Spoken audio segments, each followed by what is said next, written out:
Greetings, cyberpunks! Welcome back to Disenthrall. I will be Patrick Smith.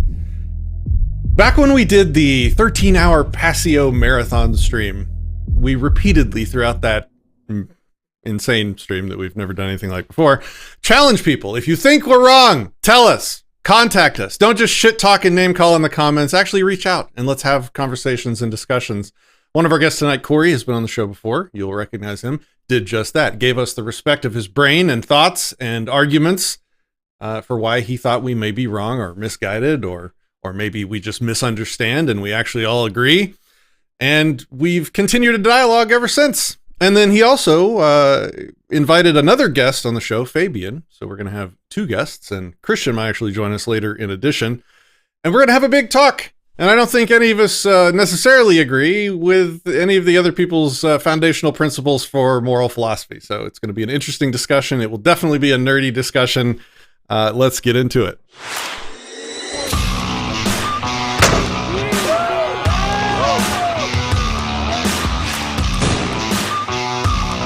He has a plan, she has a plan, and you get to pay for it regardless.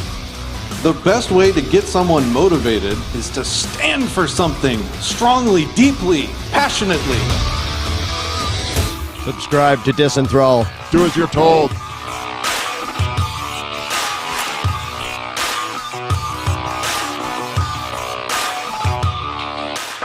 Welcome to the show, Cory and Fabian. Cory, how are you? Good, man. I'm glad to be on, and glad that this is going to be a very nerdy discussion, as you said, for sure. Fabian, how are you? About this. Yeah. I think you might be muted on your end. You're muted. You want to check it? My bad.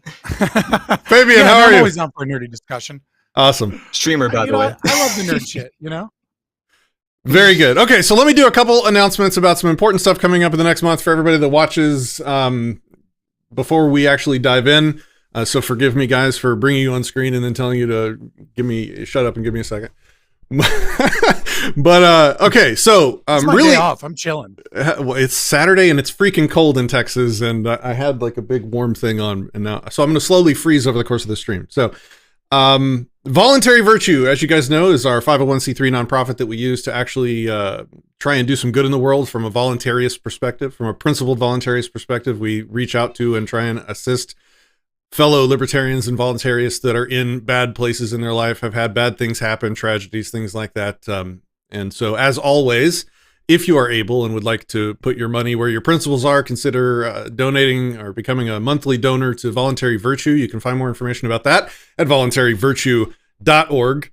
We recently helped somebody who was diagnosed with cancer. He was a fellow libertarian, and the organization was able to pledge, I think, about $300 towards some of his immediate expenses that he needed to help with. So I just, and we're doing a terrible job as a 501 organization getting the word out about the good things we are doing with our donors' money, and we need to improve on doing that as we go. So I just wanted to, it's one of those things, like when you're doing good for people, I think the good people that are doing good don't like to brag about it, but then we realize when we're running a company like this that if we don't brag about it, then literally no one knows what they're helping do. So we kind of have to talk about it. So there it is. We had a person that we identified was in a state of need, and we were able to pitch in a little bit to help them, with potentially some more coming soon. So we are doing good in the world with your resources that you trust us with. So please, if you're interested, consider becoming a monthly donor, voluntaryvirtue.org for that. And if you're making large donations, of course, it is tax deductible because it's a 501c3. So there's that for you as well. Second announcement, Feed the Need is happening December 10th from 10 a.m. to 4 p.m. Central in Dallas. I got a graphic for this. Where is it? Here we go. Boom. Happening at the corner of Jeffries and Ash, December 10th. For those that don't know, for those that might be new to the channel, what we do, and we have done for I think 9 years running, is it is illegal in the state of Texas to feed the homeless without getting a permission slip from the government. We don't give a fuck. And we bring guns to keep the cops away while we do it. And that's kind of the summary. And we've done it for 9 years running. And we break laws to do good things in the middle of downtown Dallas to help those in need in the middle of winter. So during the day, we bring food, clothing, and other toiletries and necessities to the people out in downtown Dallas. And then we usually go back out in the middle of the night in December, where we find people sleeping on the concrete, and we actually pitch them tents to sleep in, so it at least gets them out of the wind and the elements for the evening to try and save some lives, because people are literally in freezing temperatures sleeping on the concrete. And so we've done that every year for 9 years running, and we will be doing it again this year, December 10th. And so you have two ways to help. The way I would prefer all of you helped is come join us. Come out, show up, bring some, food, clothing, stuff like that, and come actually be part of doing the good, because yeah, it's a virtuous thing. And yeah, it will bring you happiness. Doing virtuous things that are in line with your principles and helping people does bring you happiness. I guess that would be the selfish motivation for it. But also getting involved in doing it yourself rather than just throwing money at something makes a big difference as well. So I would definitely suggest that you come out and actually join us. No one can see me because I've kept that hidden. If you can't join us, if you don't want to make the trip, if you're a long way away, these are the things you could donate. If you wanted to actually donate items instead of money, we need shampoo, body wash, hairbrush, razor, shaving cream, deodorant, toothbrushes, toothpastes, floss, pads, tampons, beanies, gloves, socks, etc., etc. We can take all of those donations if you can find a way to either mail it to us, ship it to us, or you can send us gift cards and we'll go buy the stuff. However you want to do it. And also, unlike previous years, starting last year, because we now have the 501c3 voluntary virtue, if you are of means to do so and would like to donate a large enough amount to make it worth your while in getting a tax deduction, you can make your donation through voluntary virtue as well. And you can get, you can pay a little bit less extortion at the end of the year for your donation. That's number 2. Number 3, not only am I contractually obligated, but I'm excited to announce that I will be speaking on the main stage again this year at Anarchapulco. So I hope you guys will come out and join me there for that. Last year we did, we talked about a lot of stuff. The first time I spoke at Anarchapulco, we talked about building your tribe, how to form communities of voluntarists in real life around you, and to link up with other people and make relationships. The second year I talked about Peaceful Parenting, Principled Parenting. We kicked off the Peaceful Parenting University, where we produced a bunch of content for parents to learn how to raise their kids without spanking, without coercion, and to raise them to expect the world to be what we want it to be in the future, which is free of coercion, consensual. All the relationships in their lives should be consensual. It sounds easy, but for people that were not parented that way, there's a lot of question marks. And so the Peaceful Parenting University is meant to teach people that. This year, it's up in the air still. I don't know if I'm going to be, I have two subjects in mind, and I'm not sure which it's going to be. One, it might be what are rights and who gets them? And that will get into a lot of the stuff that we're going to talk about here on the show today. We'll get into the foundational moral philosophy that we are espousing here on this channel, anti-subjectivism. You can read the manifesto for that at antisubjectivism.com. Or the other thing I might talk about is something like, I don't know what I'm going to title it yet, protection from the dark arts or something like that. I've really been motivated to figure out how to teach people to identify grifters in the liberty movement because they are just everywhere. And so I was thinking about kind of forming a talk around how to look for bad actors. What are the red flags? How do you protect yourself against them? How do you identify them? What do you do when you identify them? Things like that. So that might be an interesting talk as well. Let me know your thoughts in the comments. Whew. Okay. Sorry, that took a while. Okay, back to the show. What's up, guys? That is the end of my announcements. I guess now. I mean, they're all good announcements, you know.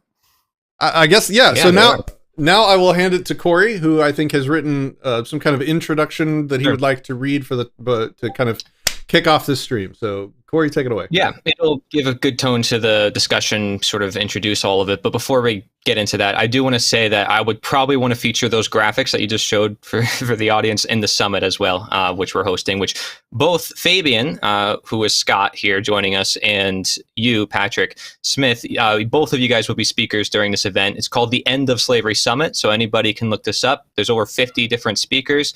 And counting, we have many different speakers on all sorts of different topics, including like the schooling and the action steps in particular. So that's why I want to really include those graphics. I haven't got in touch with an organization that did what you just described with helping the homeless. So that would be really, really cool to share with the audience. But I'm also starting newspapers and radios and all sorts of other projects. So we gotta definitely collaborate and make sure this moves forward in the future. That's the reason why we're also having this conversation, because I think what's going to happen is I'm going to look back at this and I'm going to reflect. And being in Mark Passio's natural law community myself, I want to hold people accountable, everybody's ideas, and really open the discussion. I don't want, and I've told you this before, Patrick, religious extremism on any one idea is like, this is the only way, this is the only answer. I don't think there is only one answer to anything, and that's the beauty of freedom. But nonetheless, I'm going to share the audience what kind of prompted this discussion in the first place. I did tell you, Patrick, this is a quote that I have I put on a little notepad.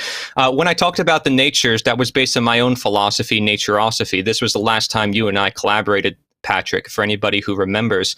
And it probably came off a little unfounded to you at first, but nonetheless, if you want to continue the conversation and conclude in any way about natural law, I'd be happy to help. And that's when I got invited. I said that I know of both my own philosophy, Mark's philosophy, and yours, the anti-subjectivism, but nonetheless, I always take the individual approach. Mark's approach does work well for certain people, though, I can explain. So I can go into that. Mark Passio, if any of you don't know, he's a teacher of natural law. That's what he calls himself. He did like a 9-hour presentation. Patrick Smith did a whole, whole watch through and review of it. And he was very respectful about it. I know that you got some flack from some people in the community who were getting mad at you for criticizing him or whatever. I don't think that's good. Of course, I think the discourse is actually good, and having counter information and really holding it under its feet, trying to hold natural law accountable would be better for all of us, because then we can get an even better moral philosophy.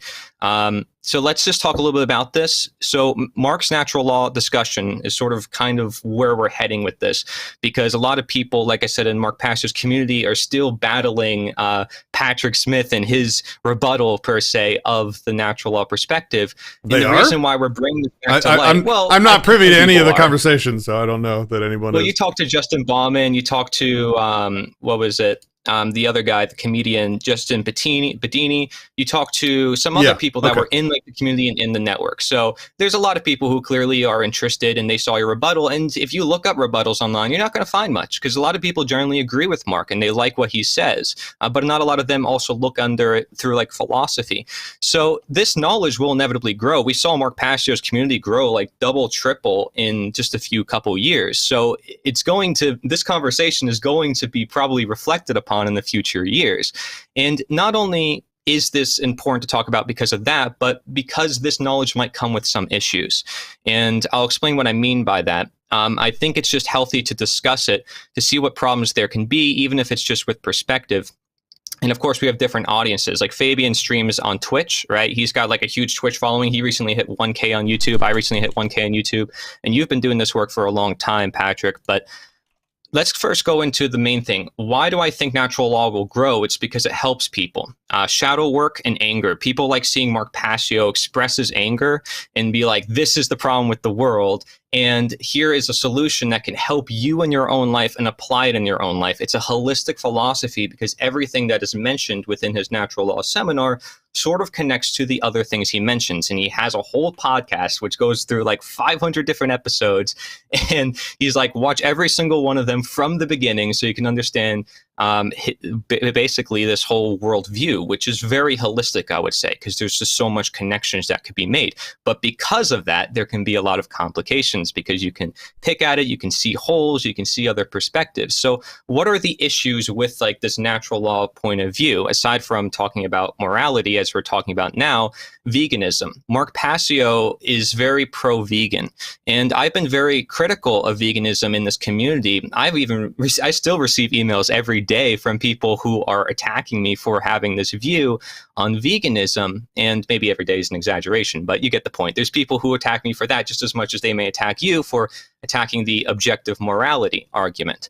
But I would encourage, if anybody is from my community and they want to learn about that, I have a 1 hour, 30-minute documentary that goes over it. Even somebody recently in the network left Mark Passio's network because they disagree with him on the globe Earth, because they are flat Earth. They think flat Earth is the better position. So of course there's always going to be feuds, and I think that's good, and it's natural to happen. Another issue that we can see is self-defense. Now, the reason why I mention that is because if we use his morality, we're going to see some contradiction. So let's, I want to preface what Mark Passio's philosophy is for anybody out there who doesn't know. And Fabian, you're included technically, because you haven't like looked deep into Mark Passio, I don't think. So he defines a wrong as that which results in harm. Anything that's a form of theft, and anything that creates a victim. Okay, so a right is not a wrong. So again, a wrong results in harm, it's a form of theft, and it creates a victim. A right is not a wrong. This is his blueprint for objective morality. And his proof for it being objective morality is the fact that it's repeatable effects. And so he often uses the analogy of somebody touches a hot stove and they realize, oh, shoot, I shouldn't have done that. So they tell everybody else. And because it's a repeated effect, if somebody touches a hot stove, they're going to get hurt. Therefore, it's objective. His other proof is that if enough people commit the same right actions, it turns into order, and enough people commit the same wrong actions, it turns into chaos. So he looks at the world condition as proof for the individual action per se.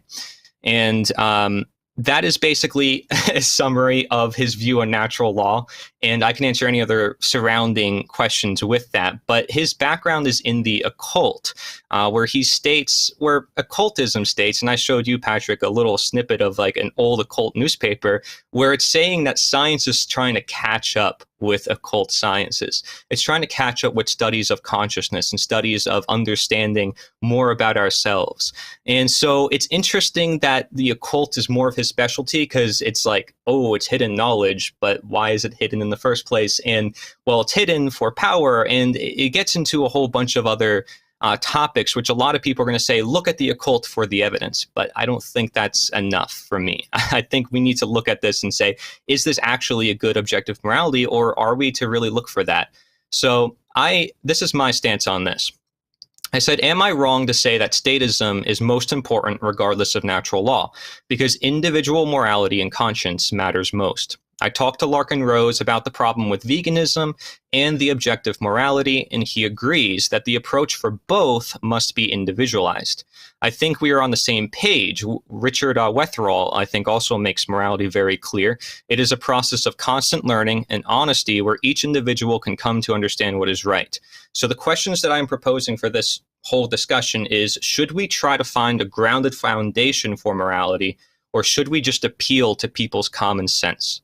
And arguably, you can say that we can have both. And I think that's where you have the Larkin Rose, like, let's talk to the individual perspective, and the Mark Passio, let's look at the objective morality. Let's use this as a standard to help people in their life, Rothbard and all the others who have like a blueprint. So however you guys want to take it from there, I kind of gave an overview.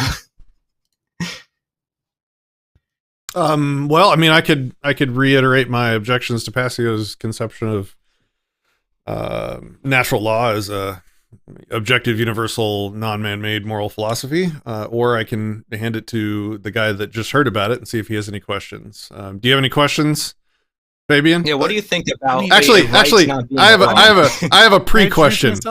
Oh yeah, let's do that too.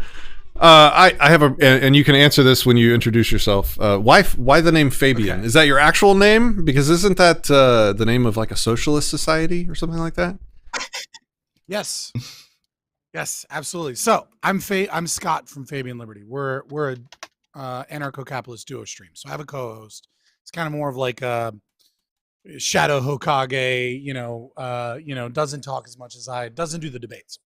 But yeah, we derived our name from the Fabian Society, which derived it from Fabius, the first Roman general to defeat Hannibal.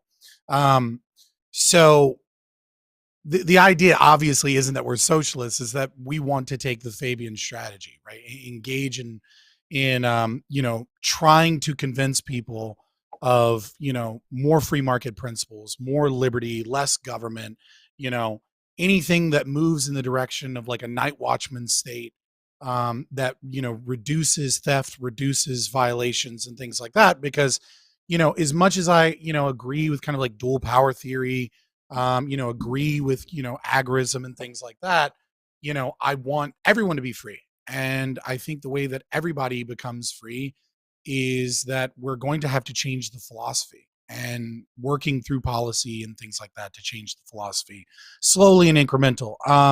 My co-host says often, it's a famous quote, and I'm probably going to butcher it, and he's going to get mad at me.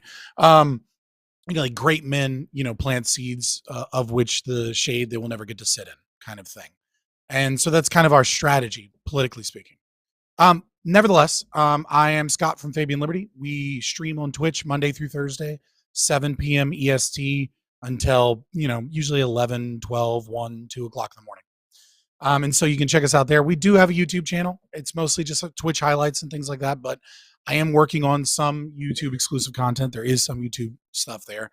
Currently all day I've been working on the narcissism of wokeness, trying to explain how critical consciousness creates collective narcissism and covert vulnerable narcissistic tendencies in people, and understanding the psychology of individuals that are kind of captured by the philosophy of the left, the dialectic, and what that does to them, what critical consciousness does to them, and why they refuse to engage with reality. In terms of the topic for tonight, I just wanted to chat with you, Disenthrall. I wanted to, have something we could talk about, and I'm glad to be here. In terms of Mark Passio's stuff, I'm going to take a very different position from probably both of you, because I am Hoppian in the sense that I believe in argumentation ethics, and I do believe in natural law. The problem I have is that what Mark Passio describes, at least as far as I'm aware, because I'm not intimately aware with his work, isn't in any way, shape, or form natural law. It seems like using a word as a grift instead of saying, hey, I have a philosophy that we should follow. Because natural law means that it's grounded in an objective ethic, right? So deontologists, objectivists, things of that nature. It's foundationally grounded in something that is prescriptive of morality that is unjustifiable. And Mark Passio, from what I have heard, which isn't a lot, maybe I'm wrong, it kind of just sounds like rule utilitarianism with extra steps. which doesn't in any way, shape, or form subscribe to natural law, right? The idea of harm and is a very utilitarian perspective, like a calculus of what is harm, and then as we repeat it over and over again, we find specific rules that are found to universally create harm. It just sounds like rule utilitarianism. Right, like natural law as it was traditional, like when Bakunin was talking about it and when Enlightenment thinkers were talking about it, was deontological positions of what you cannot do, and some added moral prescriptions, that had a Christian ethos to natural law. But the idea was that it was a deontological perspective about right and wrong. There's kind of like a thing you cannot do, like stealing a penny to save the world is wrong because theft is wrong, right? Or killing one person to save 5 people, et cetera, et cetera. So like I don't understand, and so I think if you do have a prescription, or not a prescription, but like a descriptive nature of what is unjustifiable via natural law, then you need to ground that. And I don't see the grounding being explained here at all. I just see kind of like subjectivist opinions about right and wrong, whereas argumentation ethics that I subscribe to is grounded in a theory of the law of non-contradiction and the law of identity. And what is argumentation? You can disagree with that, but like at the very least, I'm claiming to have a grounding for bringing forward a descriptive natural law about what is unjustifiable. It says nothing about what is, about the domain that is yet to be proven justifiable or unjustifiable that we assume to be justifiable. And in those regards, man is free to do whatever they want, including disassociate from people whom other moral systems they derive, they don't like them in any capacity, So I mean, I'd be interested to get more into it. I think we have 3 different positions here, but I do resent the title natural law, because it doesn't seem to resemble it at all. And it seems like using a name of something to kind of like attach itself to something that has like some legitimacy within libertarian and liberty movement. I don't know. It seems kind of gross, but it could just be that I misunderstand it. Yeah, so there's multiple flavors of natural law. This is what I would say, and you can't treat them all the same, though they all seem to fall to the guillotine, right? Hume's guillotine. You cannot derive an ought from an is. You can't derive prescriptives from descriptives, and all the flavors of natural law that I've thus far analyzed just die immediately to that problem. They don't successfully survive it. So in the case of Passio, he would say, like Cory just iterated, the proof of natural law, the proof of harm being bad and harm creating victims being bad is that it has repeatable effects. And I would compare that to gravity. Gravity has very repeatable effects, testable effects. Works the same way every time.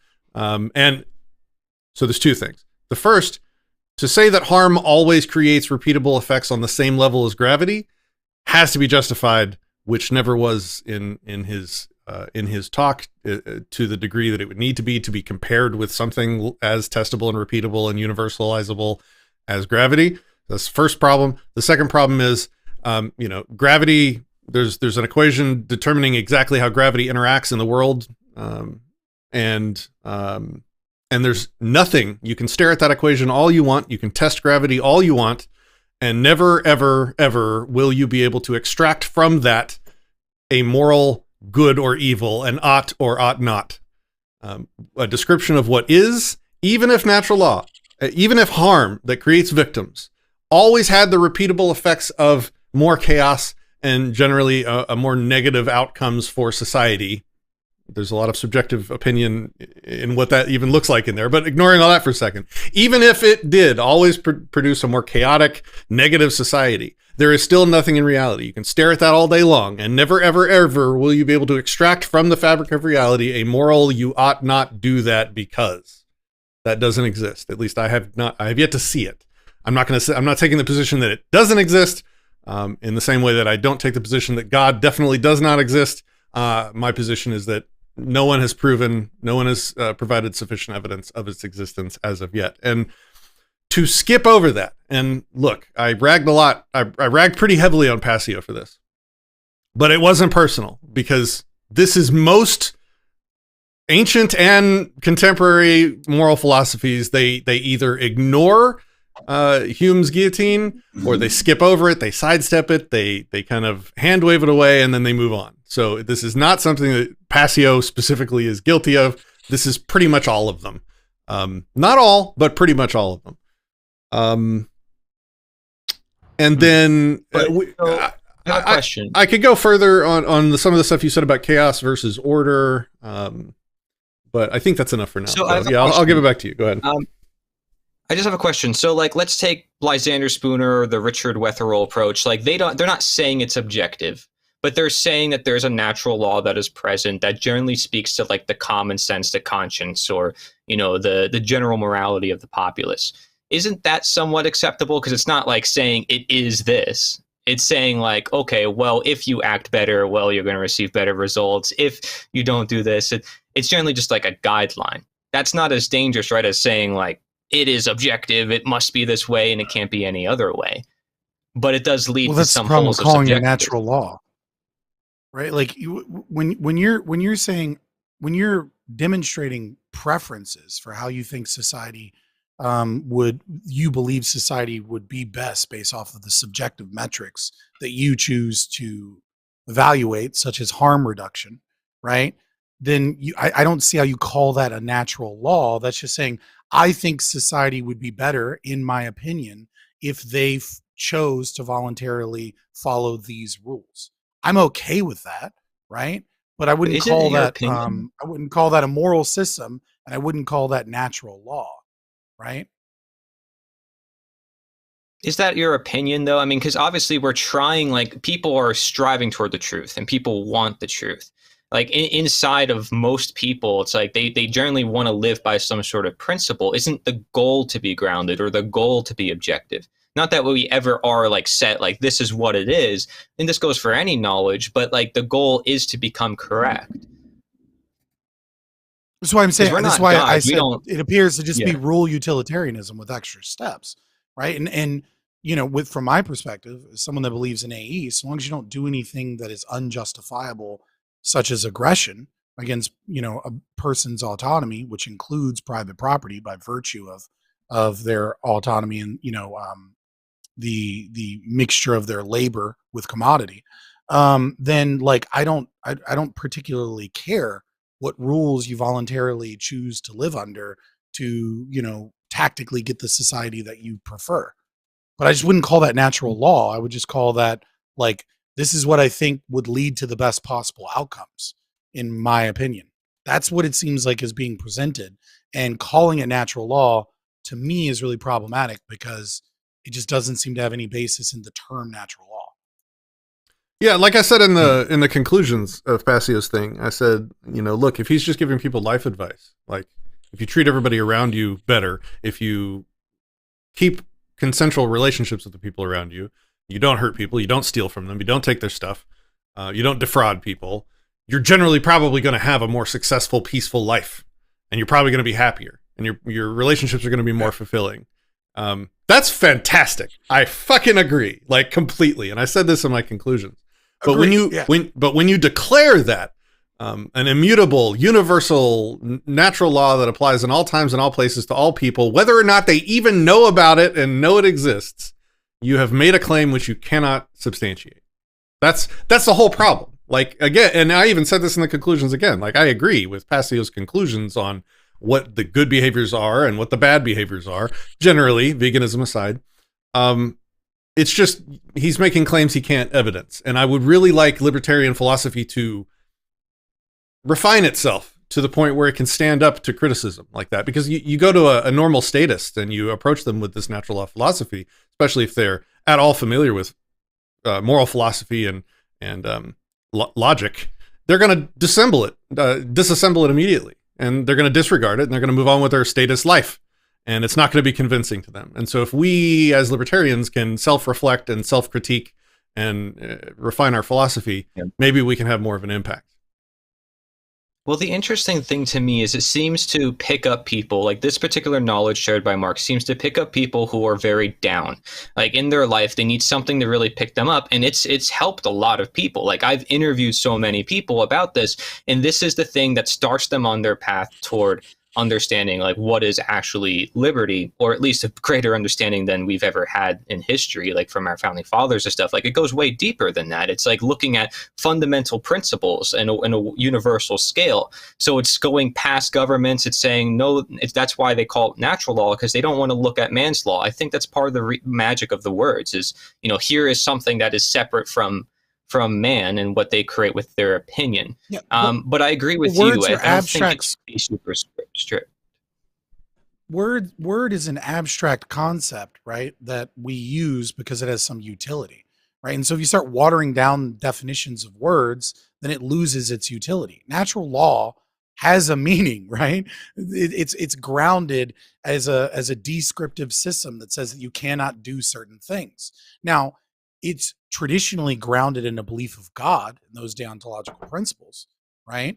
It doesn't necessarily need to be, but when you start using natural law to apply to the naturalist fallacy, right? And you're just using the word nature and then applying law to it, and then co-opting a phrase that already represents one thing and bringing forward like rule utilitarianism from an anarchist perspective, which is cool, but just call it that. You know what I mean? Like I that's the only gripe I seem to have with it thus far.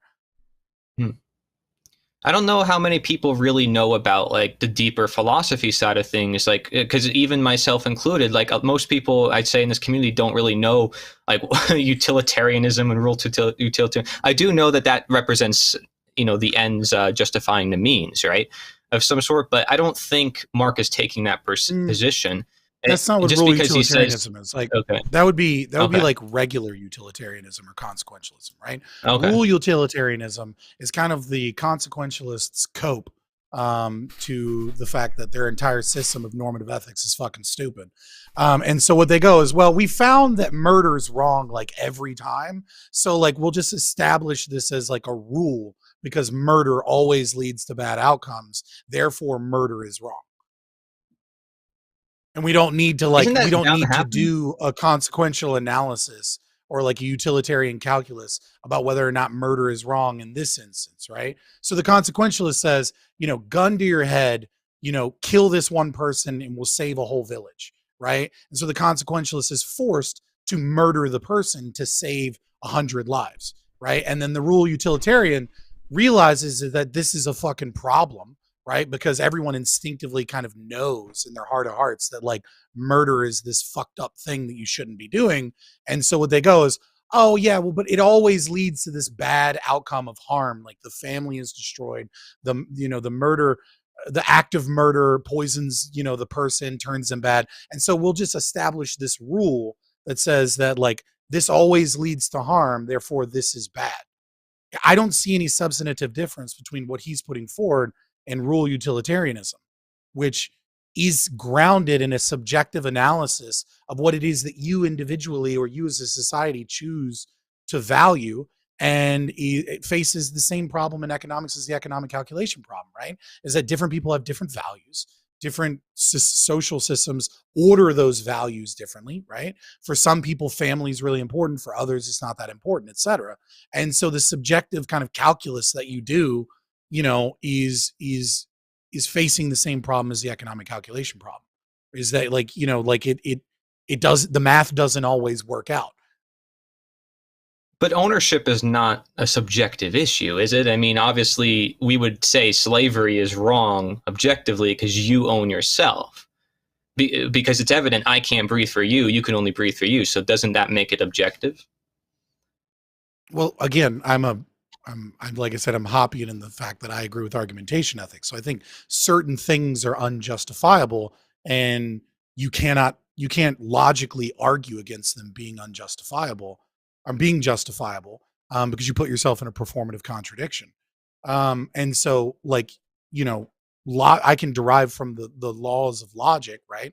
The law of identity, non-contradiction, and middle term that certain things are unjustifiable. And so my position is that there is a natural law in that perspective of prescriptive about what things are unjustifiable claims that you can never say are a justifiable claim, and you create a moral norm by arguing, by engaging in argumentation to begin with. But in the domain of what I haven't proven to be unjustifiable, right, I have to use some other moral system to determine what I individually like or don't like.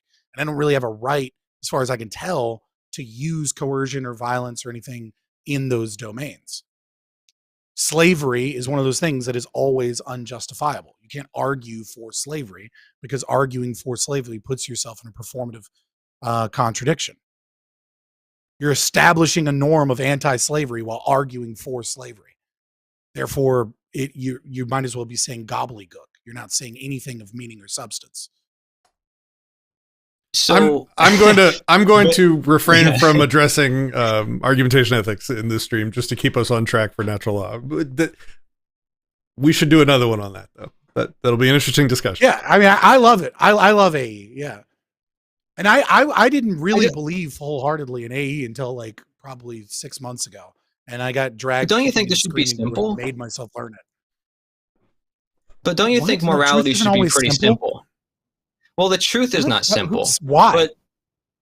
But that's why we should always strive for it, and that's why we shouldn't stop and settle down and say like that's it. But there is some basic things that people come to understand, right? Like the murder, assault, rape, trespass, coercion, and slavery. I mean, these are things that everybody generally understands as wrong, but that's why, because of their understanding of ownership.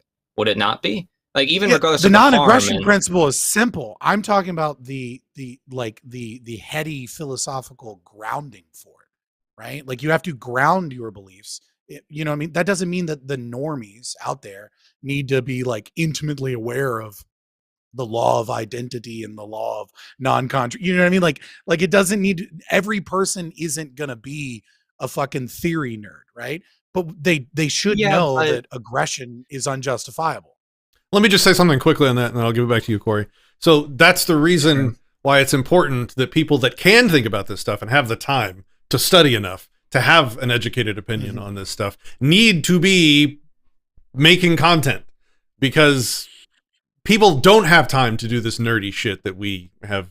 I've been obsessed enough over enough years to have educated myself in a lot of this stuff. And so I make content trying to put myself out there to test myself, number one, and to help other people think through it that don't have time to do the research themselves, to read Hume, to read all of the, well, I won't get into that, but Hume is not that hard. Everyone should read Hume. True. So, and so when Passio puts his content out there, and then I put out content critiquing Passio, that's the thought leaders, let's say. I feel weird saying that. I'm not trying to put myself out as a thought leader, whatever. But, that's two people that have put in time and effort into thinking about this stuff, putting their ideas out there in contradiction of one another. And that's good, because most people don't have fucking time or drive or interest in doing this stuff. And that's fine. Most people have day jobs and families and love, playing with their kids and video games. So, yeah. I just wanted to say that. Back to you, Cory. Sorry. Yeah, I mean that's all of us, but that's I get that's to be the thing. super Like, nerdy. It's my day off. Well, you're a game. We're all gamers, I think. You're a streamer, but so we definitely do a bunch of other things. But the thing is like I think it has to be simple, and we have to appeal to the everyday person. I mean, that's the whole point of morality. Is like the goal is order. And I'm not saying like that's just look at the end goal, but it is obviously like we have goals, and maybe you want to relate this to teleology, but I think it's all supposed to. Like, we're supposed to have goals in our life. We're supposed to be living according to, what we're trying to achieve. That otherwise, why we pursue truth in the first place. So ownership, I think, is the way I take morality, and personally, like for an objective point of view. Like, if somebody said to me, prove objective morality, I would say, remember what I told you, Patrick, I said, replace the word objective with natural and morality with authority. Because there is no objective authority other than nature or God itself. That's why there's also no natural authority. I don't understand. Why not? What? Why not? What do you mean, why not? It's on you to show me. Why not? What's a natural authority? Right? Yeah, you made the positive claim. that there is natural Well, authority. there's a world that has been here way longer than all of us that has always been here, and we have no choice but to play by its rules. For example, gravity, right? And so if there's laws that govern everything in nature, wouldn't there be laws that also govern behavior? An authority is, usually somebody that has these are two different terms. Authority is is a person that has truth, right? Truth is authority. Because there's no such thing as authority in man. Obviously, that's a construct by statism. I'm saying in reality, seeing natural law or these other perspectives helps us to see something greater than that, which puts ourselves, like, not our faith and dependence on man, but in the natural world, is to say, like, wait, okay, there is truth to understand objectively about, all of us. So a person that's an authority, a moral claim, hold on. A moral claim is about, go ahead. An authority that is a human in the traditional sense of the word authority is somebody that has the right to control, typically. I mean, we can look up the actual definition if you want. Nature doesn't have the right to control. It just does. It is exactly. a necessary entity. That's what I'm saying. There's no right involved. Might so I don't think right. Might just makes is. I don't think authority is the right word to use with nature. That would be my quibble. I think that's semantics, though, because frankly, but I think that's the semantics, because it's obviously authority because you have no choice but to live under it. And if you choose not to abide to the laws of nature, you're going to hurt yourself. So I think it just relates to the idea. The problem with not having a foundation for your morality is that when you make claims like that, you get eerily close to the communist that argues in favor of positive rights, right? Like, well, nature is coercive. Right? Hurricanes are coercive. The lack of food is coercive, right? And so when we want freedom, we have to redistribute the food. We have to redistribute the means of production, right? If you don't ground, it's the same thing with, like, stealing a penny to save the world. Is like, people will go, well, most people's natural inclination is like, yeah, steal the penny and save the fucking world. But the problem is you then make a moral claim to say that when you make the moral claim that it is right to steal the penny to save the world, you make a moral norm. And then when you take that in a game theory perspective, what you end up with is a society that regularly justifies theft. And the society that regularly justifies theft is statism, right? So, like, it's fine to say follow the non-aggression principle and you'll be happy, right? It's fine to say, for individuals to go out and say one ought to make the moral claim, one ought to follow the non-aggression principle. The problem is that what happens when you encounter someone that says, well, I think you're wrong, right? And then you actually have to have the grounding for why one ought to follow the non-aggression principle, right? So that's why we're getting into semantics. So help me guide through this now. Where's that grounded? So I understand, like, the concerns about natural law, and especially how you guys sort of introduced the whole conversation. It made more sense to me, and the more I look into it and your perspectives, I start to gain a better sense of it. Although I don't think people should rely on philosophers of the past for their own philosophy, personally. And I'm not going to go into my own natureosophy because that's a whole separate topic. I did a 10-hour presentation on it, but I do think neuropathy. Yes, natureosophy. I invented it. So I wrote a book about. I have 2 books about it in a presentation and a summary presentation as well. But it's separate. Sorry if I'm I'm a dick. I don't know what to tell you. Shots fired. No, I don't care. Well, dude, I invited you. I was like, bro, I want you on here because you know more about philosophy stuff than me. The thing is, right? Is I want to get better with my understanding. I'm an idiot, guys. So is the non-aggression principle better than natural law? Because to me, I think it's the same thing. If natural law is all it's saying is do no harm, do not steal. That's basically it in a nutshell. He has a whole slide dedicated to it, Mark Passio. Because some harm is voluntary, right? Like BDSM leads to harm, right? But some people enjoy BDSM. And you might have a Christian ethos that says, look, I think that what you're doing is deviant, degenerate, that doesn't lead towards a better life and goes against, whatever fucking religious views that I have. And I look at that and go, I might agree, right? Which I don't, for the record, for chat, but let's say I do, right? Let's say I agree that I think it's bad. I go back and say, is that aggression, right? Well, it's causing harm, right? Like I'm putting red handprints on Okay, so you're somebody's saying they're ass, two separate right? terms. I'm using a whip and I'm fucking welting somebody, but they wanted it, right? It was a consensual act between two people, right? And there's a safe word. There's an ability to withdraw consent, right? So this is harm that is being caused, but it's not aggression, right? And so like I see. under this idea of like causing harm is against natural law, well then how do you explain accidents? How do you explain individuals that like some form of harm? How do you explain things that are character building, right? Like, technically speaking, working out causes harm, right? Like it tears your muscles, and yet it leads toward that regrowth leads towards stronger muscles, right? So I Right. just don't understand this Yeah. this weird Well, obsession. that's a I don't good point. understand this idea of I harm. think, yeah, that's a good idea. Like, that's a good point to mention is the context. And maybe that's why aggression is a better word to use, or just violence, because then it's Well, initiatory. no, violence can be defensive. So aggression. Stick with aggression or coercion. Mark in his presentation, he differentiates force versus violence, saying that force could be used for self-defense and violence is actually an act of aggression. So you break it. I mean, fair again, enough. But if you break into my home and try and like kill me and I shoot you in the head, I committed a violent act against you, but it was justified. yes. Yeah, so that's why I said in my intro, if you noticed when I introduced the whole talk, I said there were two problems. One was veganism and one was self-defense. The reason why I said self-defense was because if we apply his idea that harm is wrong, how come it's right in the case of self-defense? Clearly, there needs to be a better like word usage.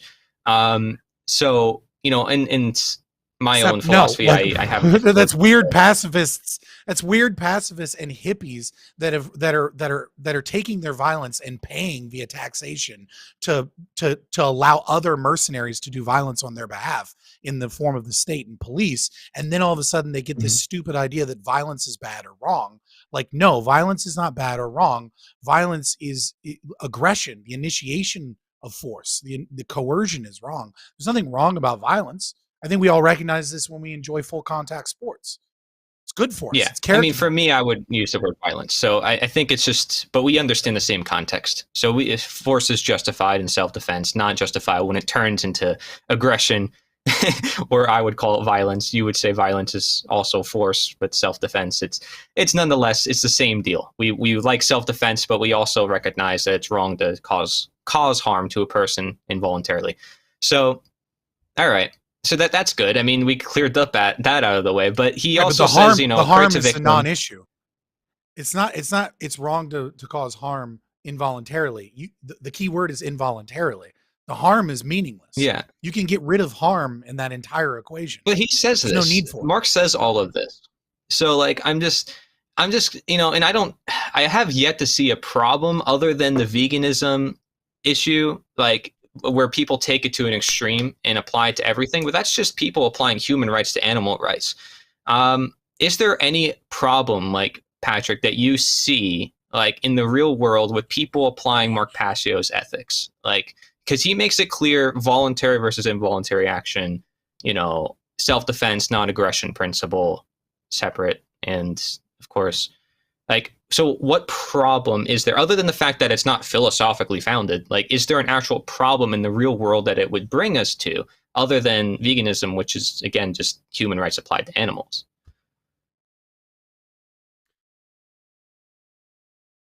If you don't, you understand what I'm asking? Yeah, if you introduce subjectivism into anything, then you have an unquantifiable, unknown set of outcomes based on people's subjective interpretation. And this goes for literally everything. Religion is founded upon a lot of subjective nonsense. Pick a religion, I don't care.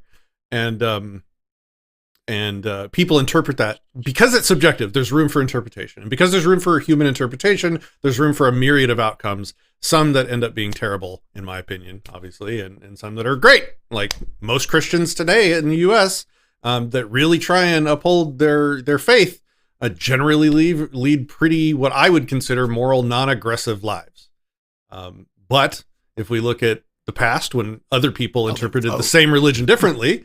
Or if we look at, Catholic priests and boys and stuff, some of these people are nuts and they're responsible for atrocities. And so because Mark Passio's philosophy is based on subjective assertions, there is the possibility for people to misinterpret it in the future or to interpret it in a way that is justifiable because of the subjectivity that ends in poor outcomes or aggressive outcomes, based around what constitutes harm, what doesn't constitute harm,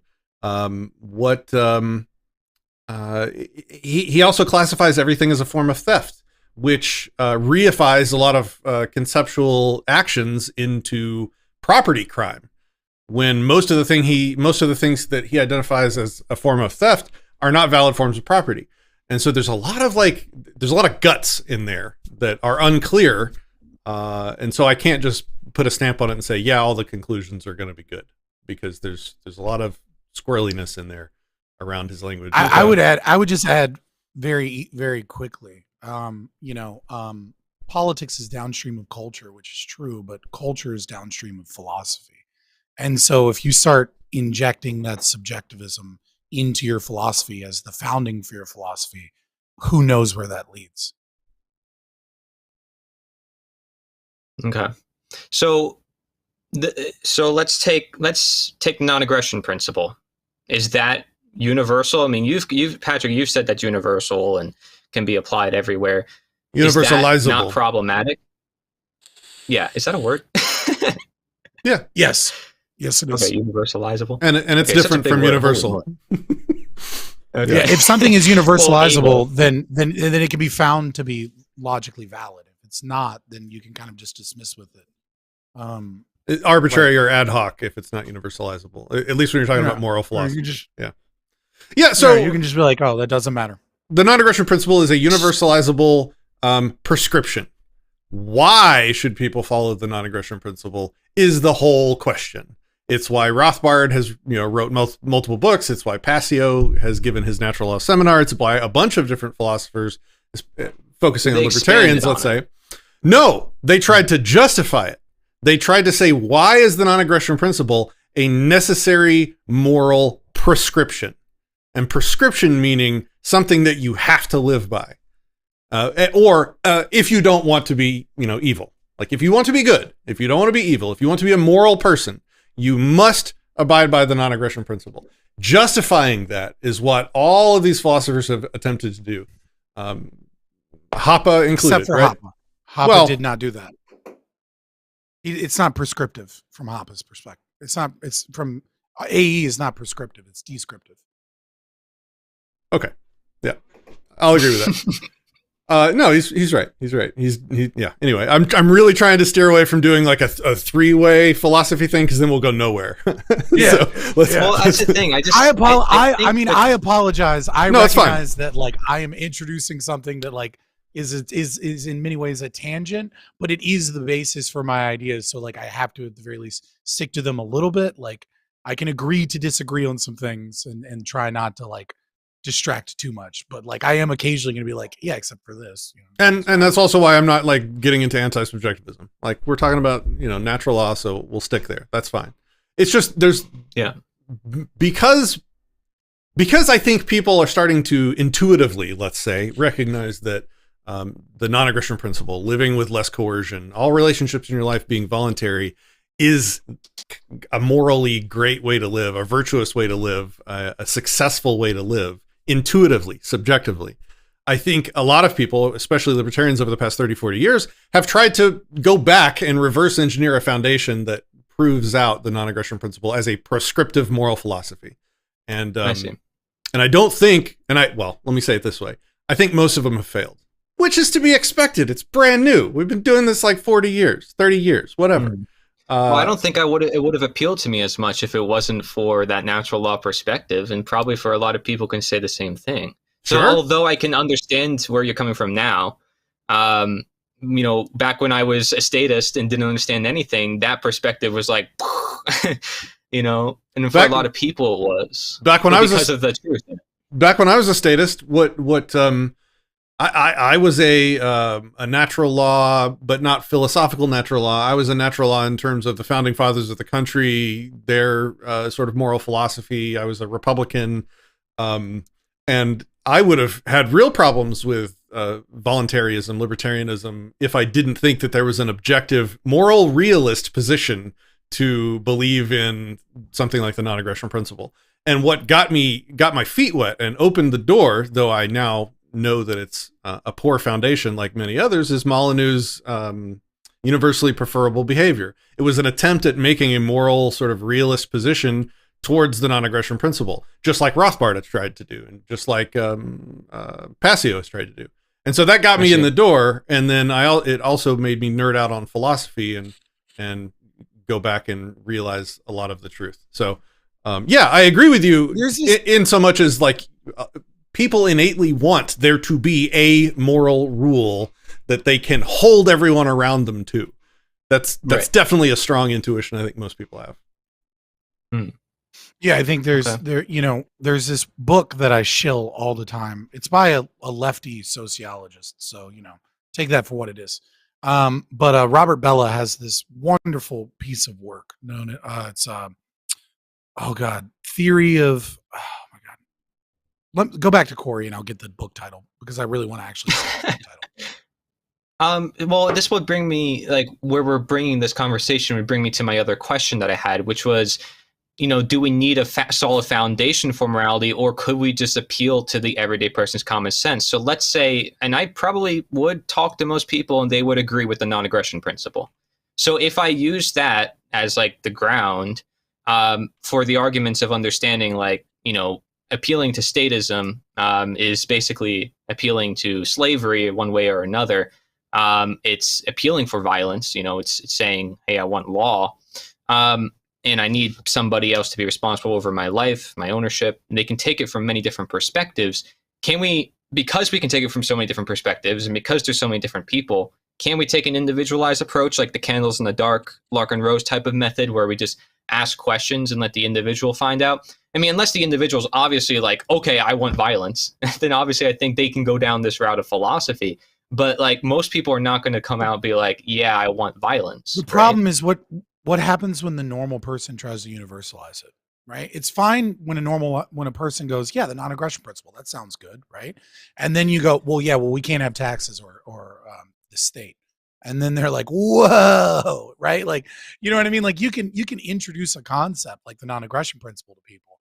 And they can kind of like the concept. It might agree to their moral intuition, but they are already consequentialists. Right? They are already working under a frame that certain sacrifices or acts of aggression are morally justifiable because it leads towards, in their opinion, preferable outcomes. Right? So they are already of the opinion that climate change is a problem to some degree. Right? It's okay that the government steals money from me to research algae biofuels because, like, we're all going to destroy the planet if we don't stop these oil and gas companies. Right. And so it's like the nap is fine. Right. But if it's not grounded in something, eventually they run into arguments. Right. Or they run into positions where they don't agree.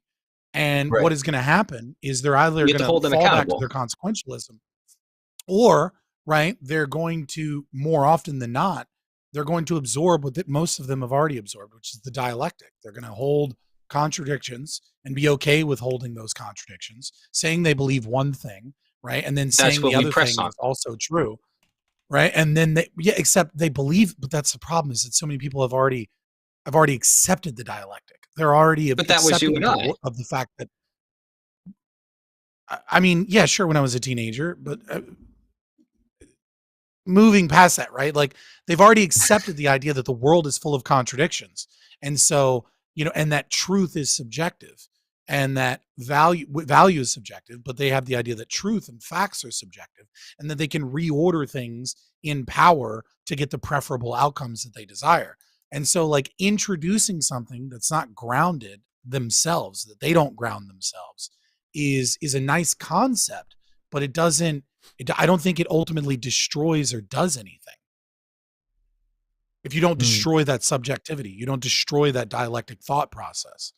And we're 60 years behind of the left that has been indoctrinating, and the state, as well as the right that has come along with it, because they've lost their Christian ethos, right? And they've kind of like, absorbed this consequentialism. They just have different higher order values like authority and sacridity, and they add additional things into their utilitarian calculus. But like, I don't know that like just introducing the nap as an idea, not necessarily grounded, does anything other than like maybe plant some seeds for some individuals, and that's probably good. But like I worry that you plant those seeds incorrectly, and like what do you get from that? I don't know, because it's not grounded in something that when they come across a substantive argument from the other side, it doesn't just get destroyed. People that believe things on faith crumble when challenged because they don't understand the foundation for it. And especially if they're believing something that isn't well foundational. Wow. So it seems to me like you just got to keep asking questions. I don't know that they crumble. I think they pivot and run and hide back in their shell, most of them. That sounds like crumbling. Yeah, that's kind of what I meant. Yeah, but okay, all right, fair enough. I thought you meant like they're destroyed and like open to new ideas. I was like, I think they kind of just go into a tortoise shell and continue their own. So that's what I'm saying is like it requires several accountability, because people are exposed to images all the time of political parties and having to do this and that within the system, and they think it's their only option for changing things. So they don't see any other alternative, and they don't even see or imagine the possibility of any other alternative. So it never comes to manifest for them as an even possibility to accept. So I think it's a matter of questioning. And as I could even just look by your chat, Patrick, it's like people are like, morality is this, truth is this, ethics is this, philosophy is this. And it's like basically the whole stinking chat is, and people are like disagreeing over like terminology type stuff.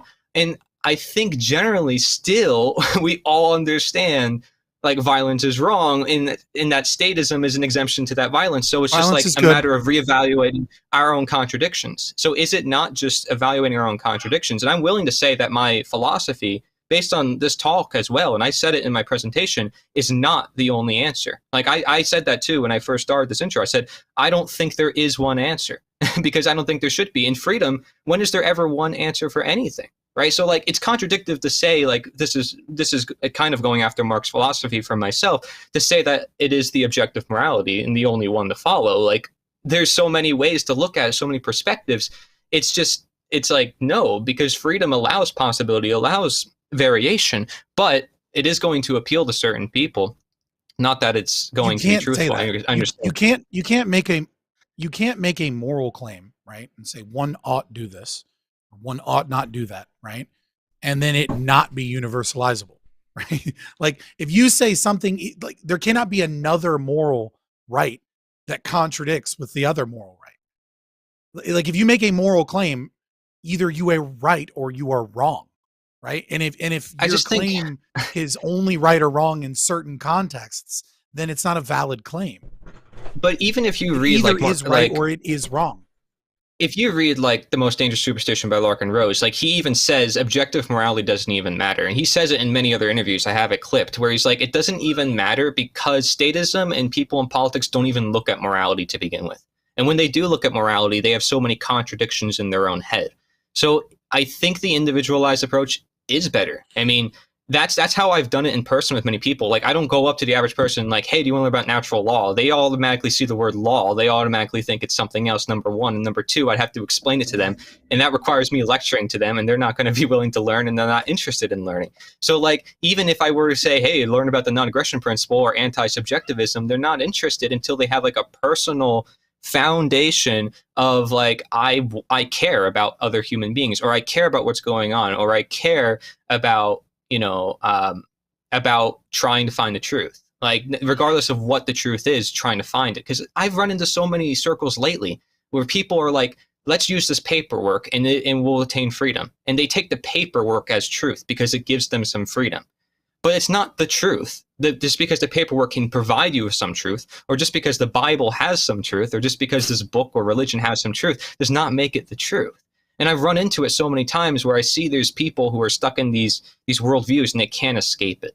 So I think the best way is an individualized, open-minded approach. And that might sound subjective to some people, but is it subjective if you're really like asking an individual and getting deeper and deeper and finding out their contradictions? I don't know.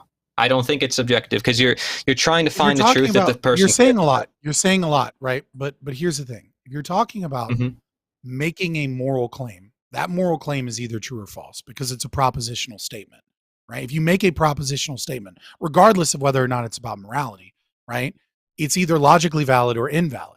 And so there's the law of the excluded middle, right? Like it must be true or false. It cannot be both true and false at the same time. Mary cannot exist as Mary, and also you cannot then say Mary exists as John, right? Because to say so, you're saying nonsense.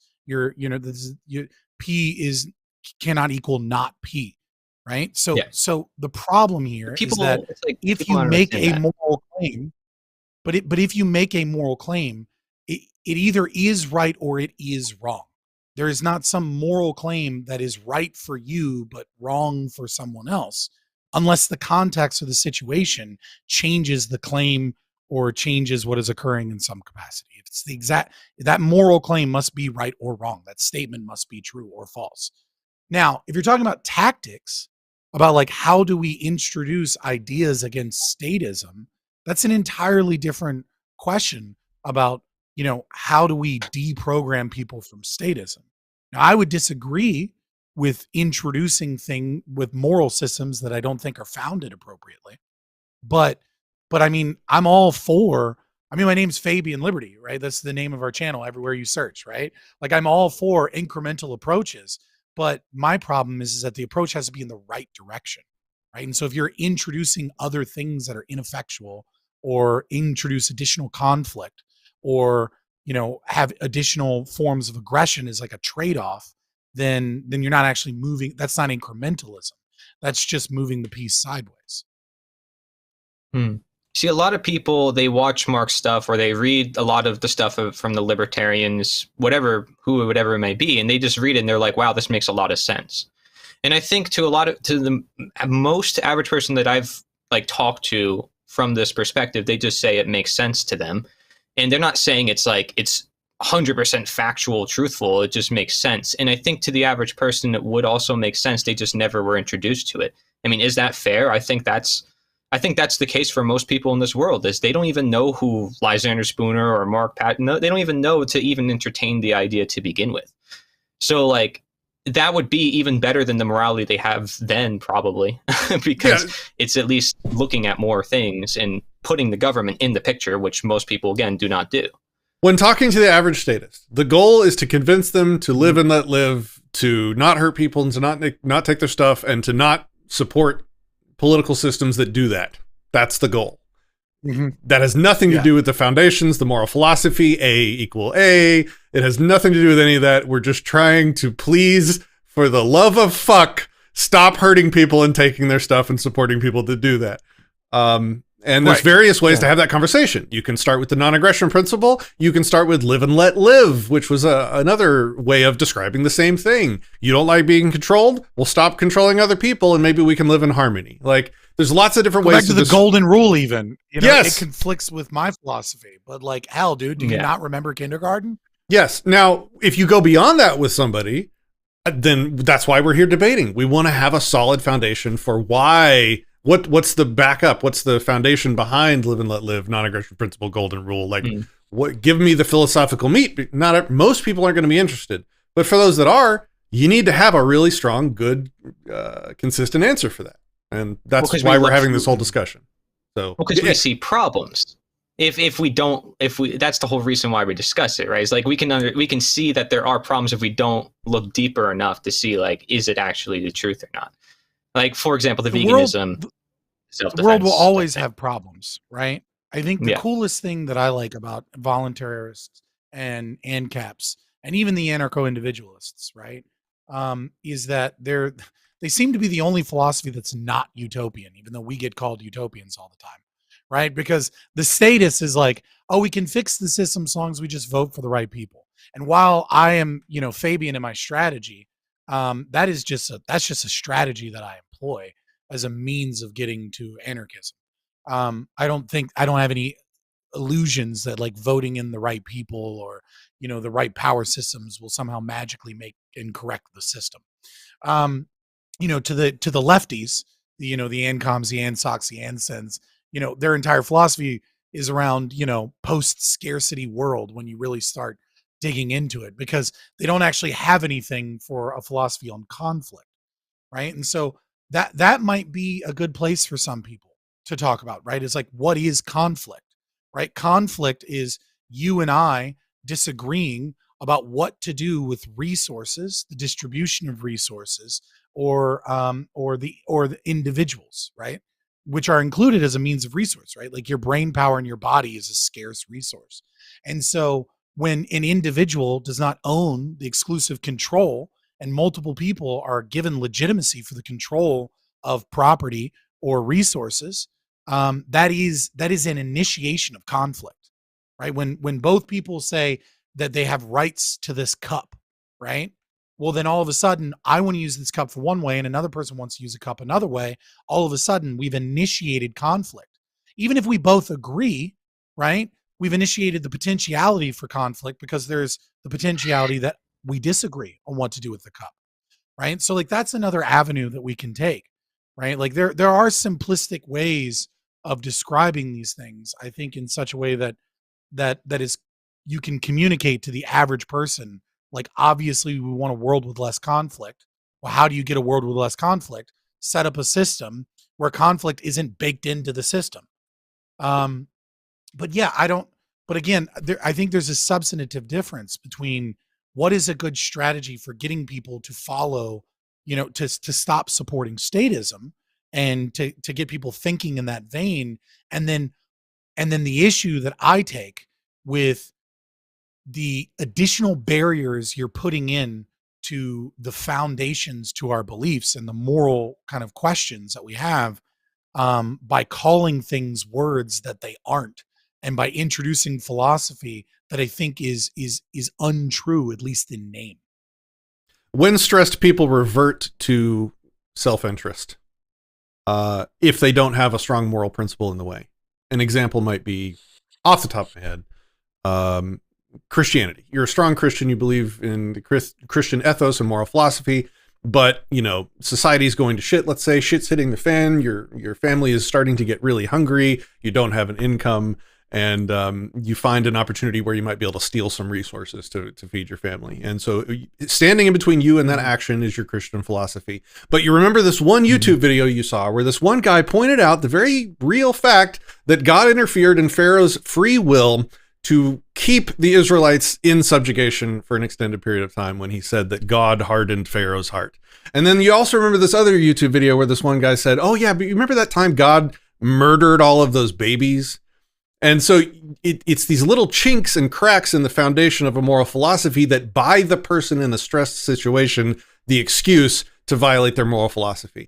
That's my best case I can make to you as to why it's important to really think about your moral philosophy, especially if you're going to be espousing it to others. If you're going to be a teacher, you need to have your shit together. If I'm going to go out and do an 8-hour seminar teaching people a moral philosophy, I better be damn well sure I'm right, because I'm affecting lives.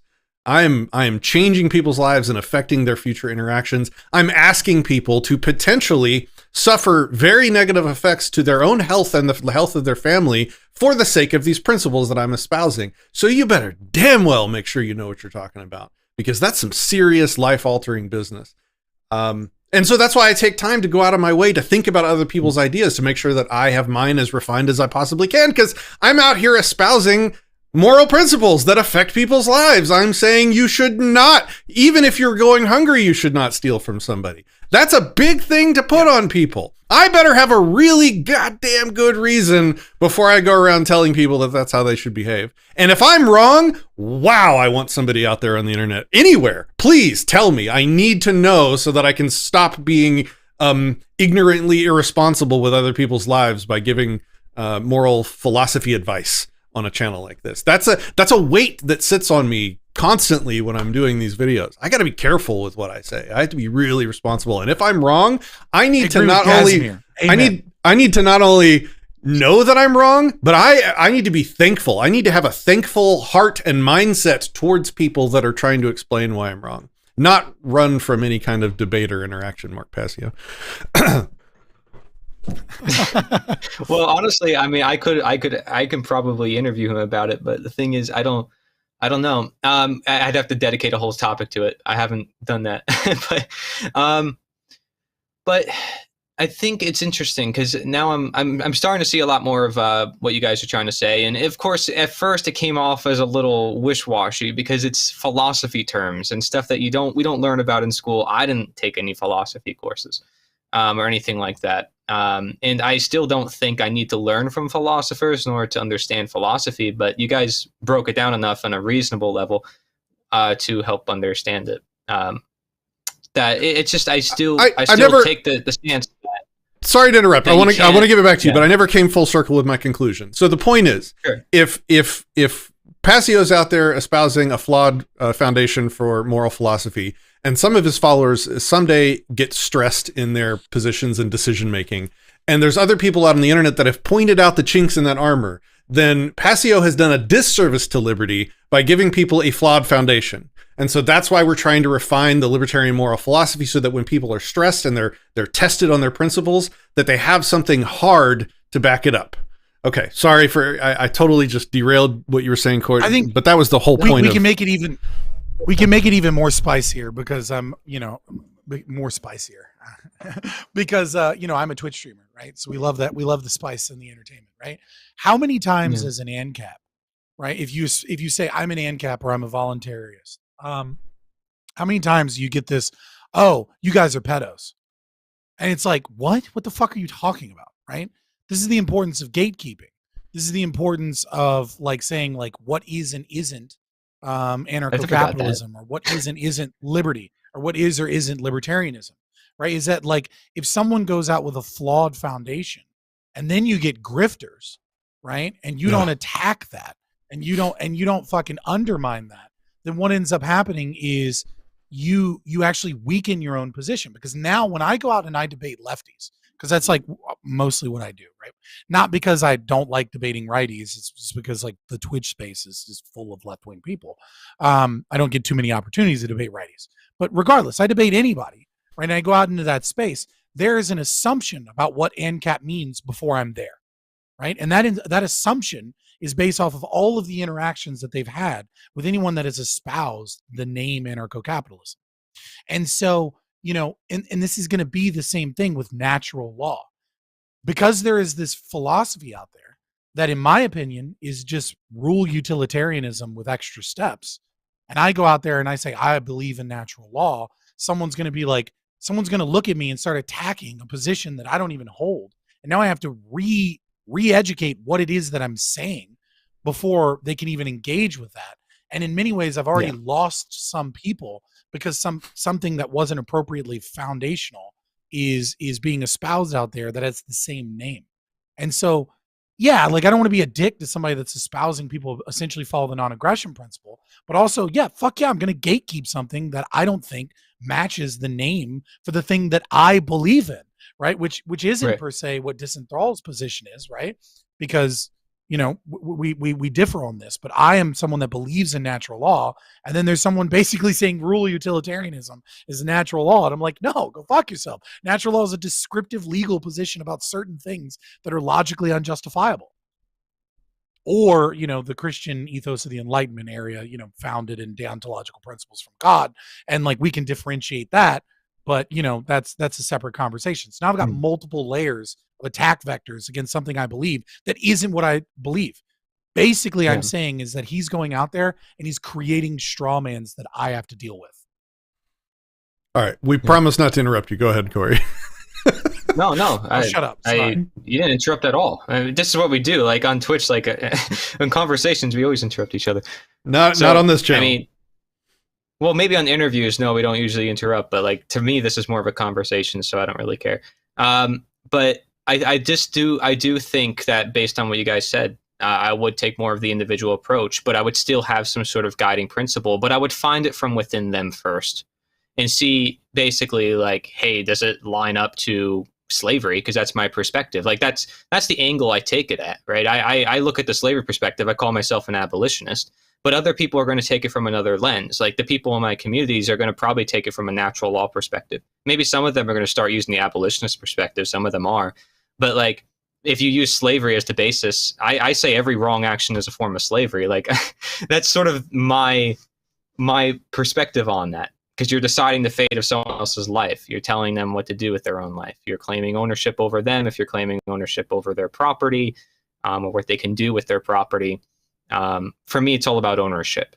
But Mark's perspective is more about harm, more about like results and effects, I think. But I think they're all there for a reason. Like, is it fair to say that? I don't know. I feel like we wouldn't even be talking about it if it wasn't something that interested people, if it wasn't gaining so much traction.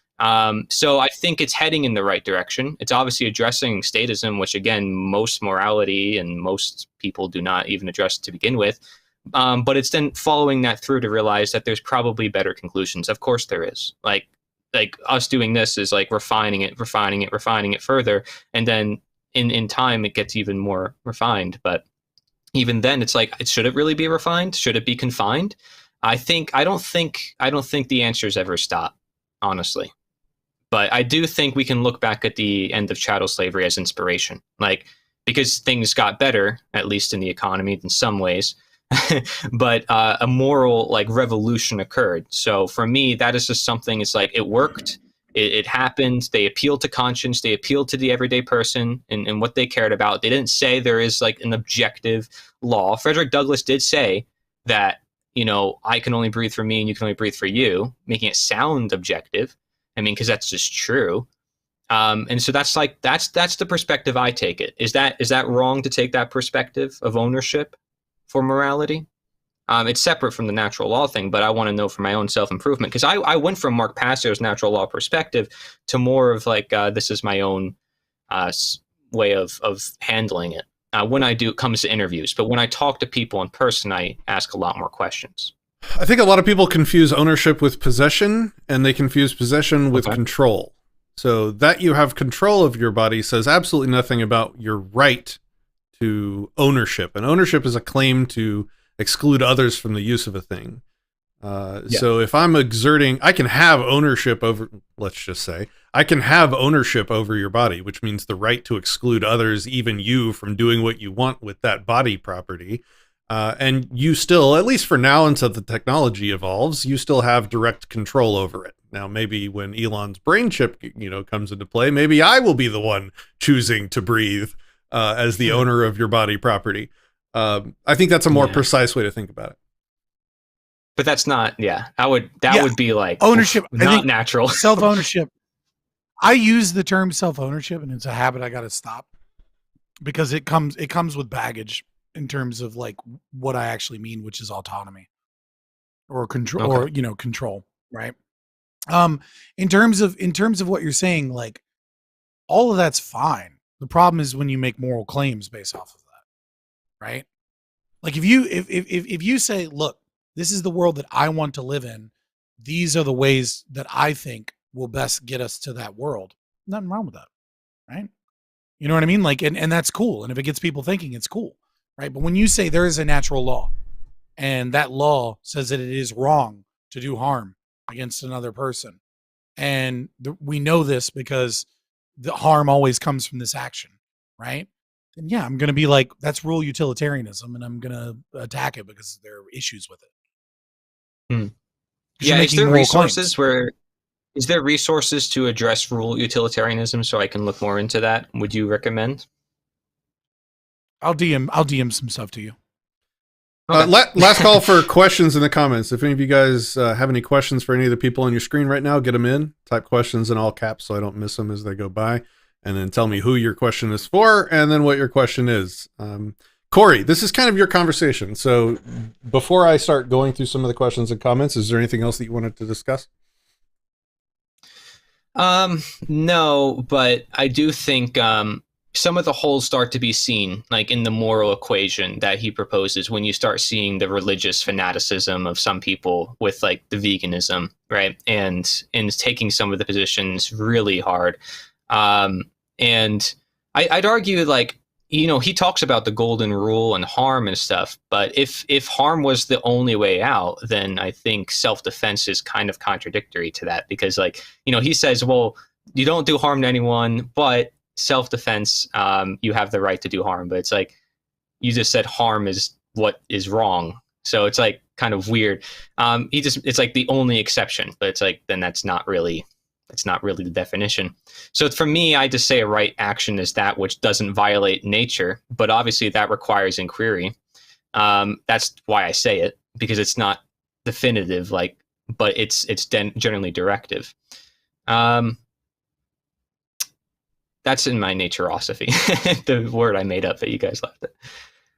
But I don't have much to say about this, because I just wanted to really see, and I'm glad that you mentioned rule utilitarianism, because that's, now I get a better picture of what it is, because the way you described it to me sounds a lot like what it is. And I know I'm probably going to receive some flack from doing this with you guys, because of I was attacking veganism a bit, and that gets people on a personal level. But I do Fuck think vegans. that Cringe. But I do think Cringe as fuck. I do think it's like we Animals talk are about not moral imposing our actors. will on Fuck off. others. We talk about not imposing our will on others, and yet we're like, this is the moral blueprint for everything. It's like, I think it's, to some extent, that's the problem. So I just want to take it from an individual approach.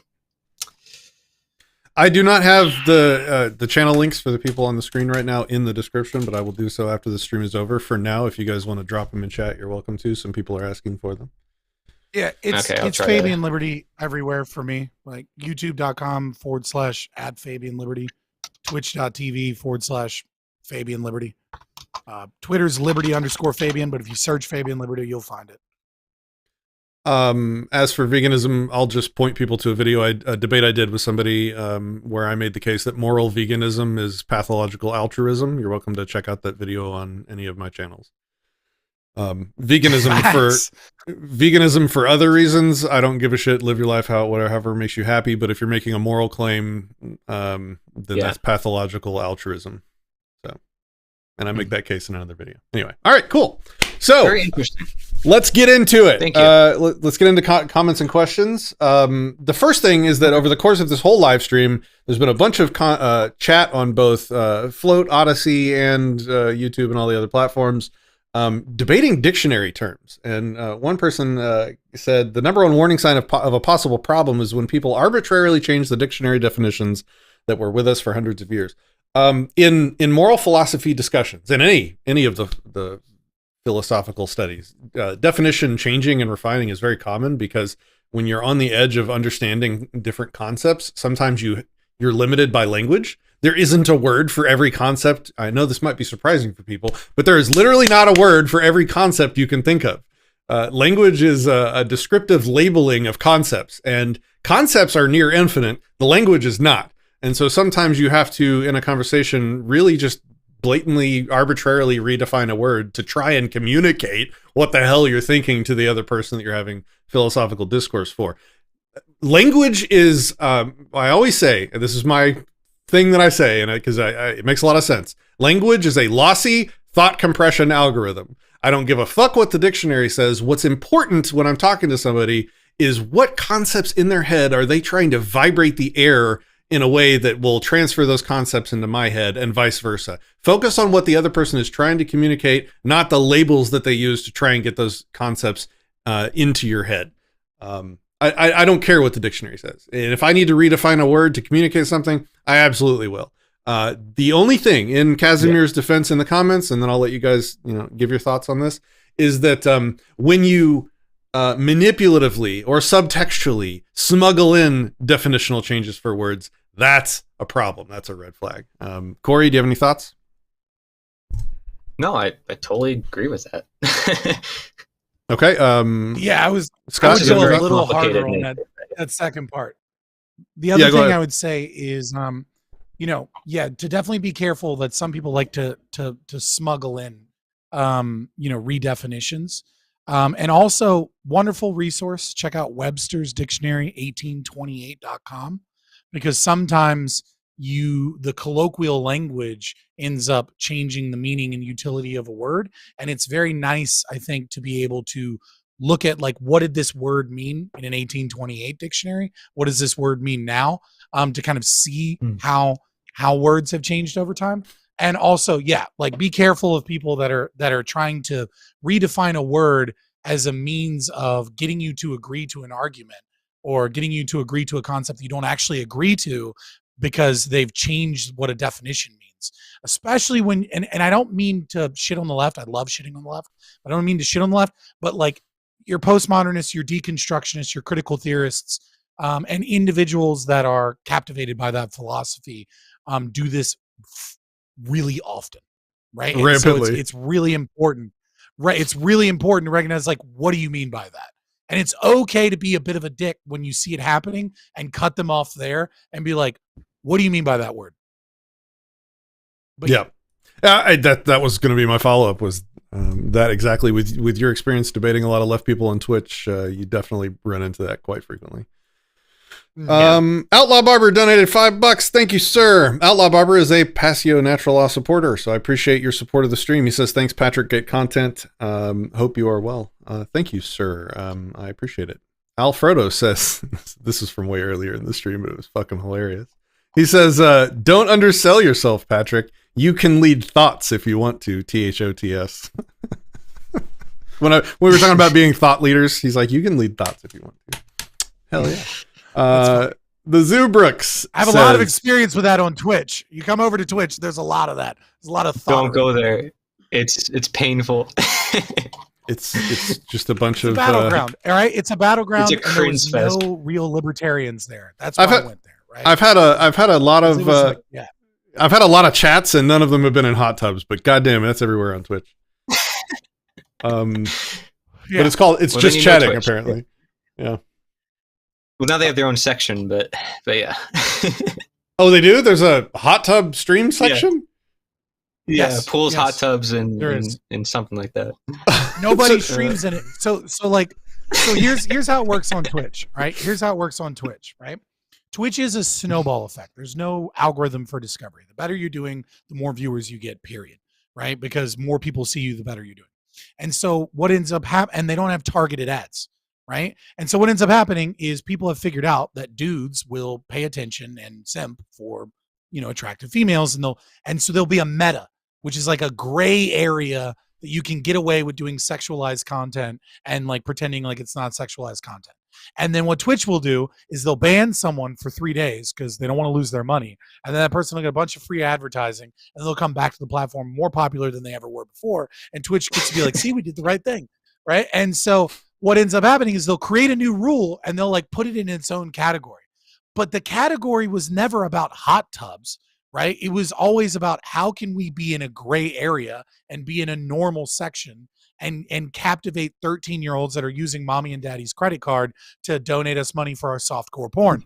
And so what happens is they just create a new metaphor. So what ends up happening is, the hot tub meta is now been moved to its own category. Time to do ASMR ear licking streams. And it just changes to like a new thing. And it's all just like, thank you so much for your $5. And it'll just change into a new thing. A university just published a study showing that there was a grooming effect of children on Twitch. I don't know if you've seen that yet, but there's definitely like some grooming action going on there. People into the liberty movement by talking to a bunch of radical lefties and tankies and shit on the battleground that is Twitch. Like literally, he's like the only one. Wish me luck. He's like the only one. Have Dude, you? Like 60% of my audience came from like elsewhere. Like they're not even like they don't Fabian, follow anybody on Twitch except me. Fabian, I feel like the minute you created your Twitter account, you said largest Twitch political streamer for ANCAP. Pretty like much, the minute yeah. you created Pretty account. much. Well, I mean, to be fair, I'm in the top like 0.7, 0.6% of Twitch. But like I said, the snowball effect is huge, right? So I'm still a really small streamer despite being bigger than 99.4% of Twitch streamers. My face did not get red over the last minute. That was the white balance, okay? Jesus. Saturation up. Yeah, that's what it was. Saturation. What was I about to say about Twitch? Have you ever had any success of convincing anybody on the left? So me coming from a Republican background, I am successful in waking people from the right up. Never ever had any success with anybody on the left. How about you? So mostly what I have found is I've taken paleocons and paleolibs, and like over time they've gone from being a paleolib to like, I see you on Twitter, bitch, and you are saying straight up ANCAP talking points now, right? Well, good. So that's been most of my success, which has been fun to see. I could probably think of like a dozen people that have stuck in the community and gone from like paleolib to ANCAP. Now, in terms of the lefties, I've had some relative success with kind of breaking down the barriers of like ANCOMs and ANSOCs and shit, where they started with ANCAPs are all evil and they're not anarchists because they believe in like capitalism, and to them being like, I disagree with you, but I accept that you're an anarchist, you're just different. And like, that's a win for me, I think, right? Like at the very least in whittling down, you know, the ANCOMs, ANSOCs, ANSINs, and the anarcho-mutualists especially.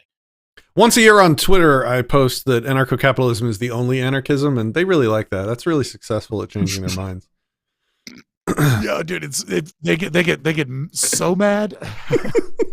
All right. You've spoken with Liquid Zulu before, right? Me? No, I don't know who that is. You got to talk to Liquid Zulu. Liquid Zulu is a drunk Irishman who is really fucking heady and a big theory bro, YouTuber, anarcho-capitalist. And he is so good at triggering the leftist anarchists because he is just such a dick. It's so much. His Twitter is what is it? Fuck poor people? No, fuck disabled people, I think is his Twitter. Send me some links. We'll check it out. I'll send it to you. Yeah. Okay, next, let's see. Zubrix. Zubrix says, why read philosophers? It just obfuscates the truth. I highlighted that as something I wanted to respond to. I can't tell if you're trolling or not, but there's been a... What? What? Defend yourself. To some extent. What do you mean, why read philosophers? It obfuscates the truth. Philosophers are the people out there looking to figure out what is true. Well, why do you think I created my own philosophy, which replaces the whole word philosophy?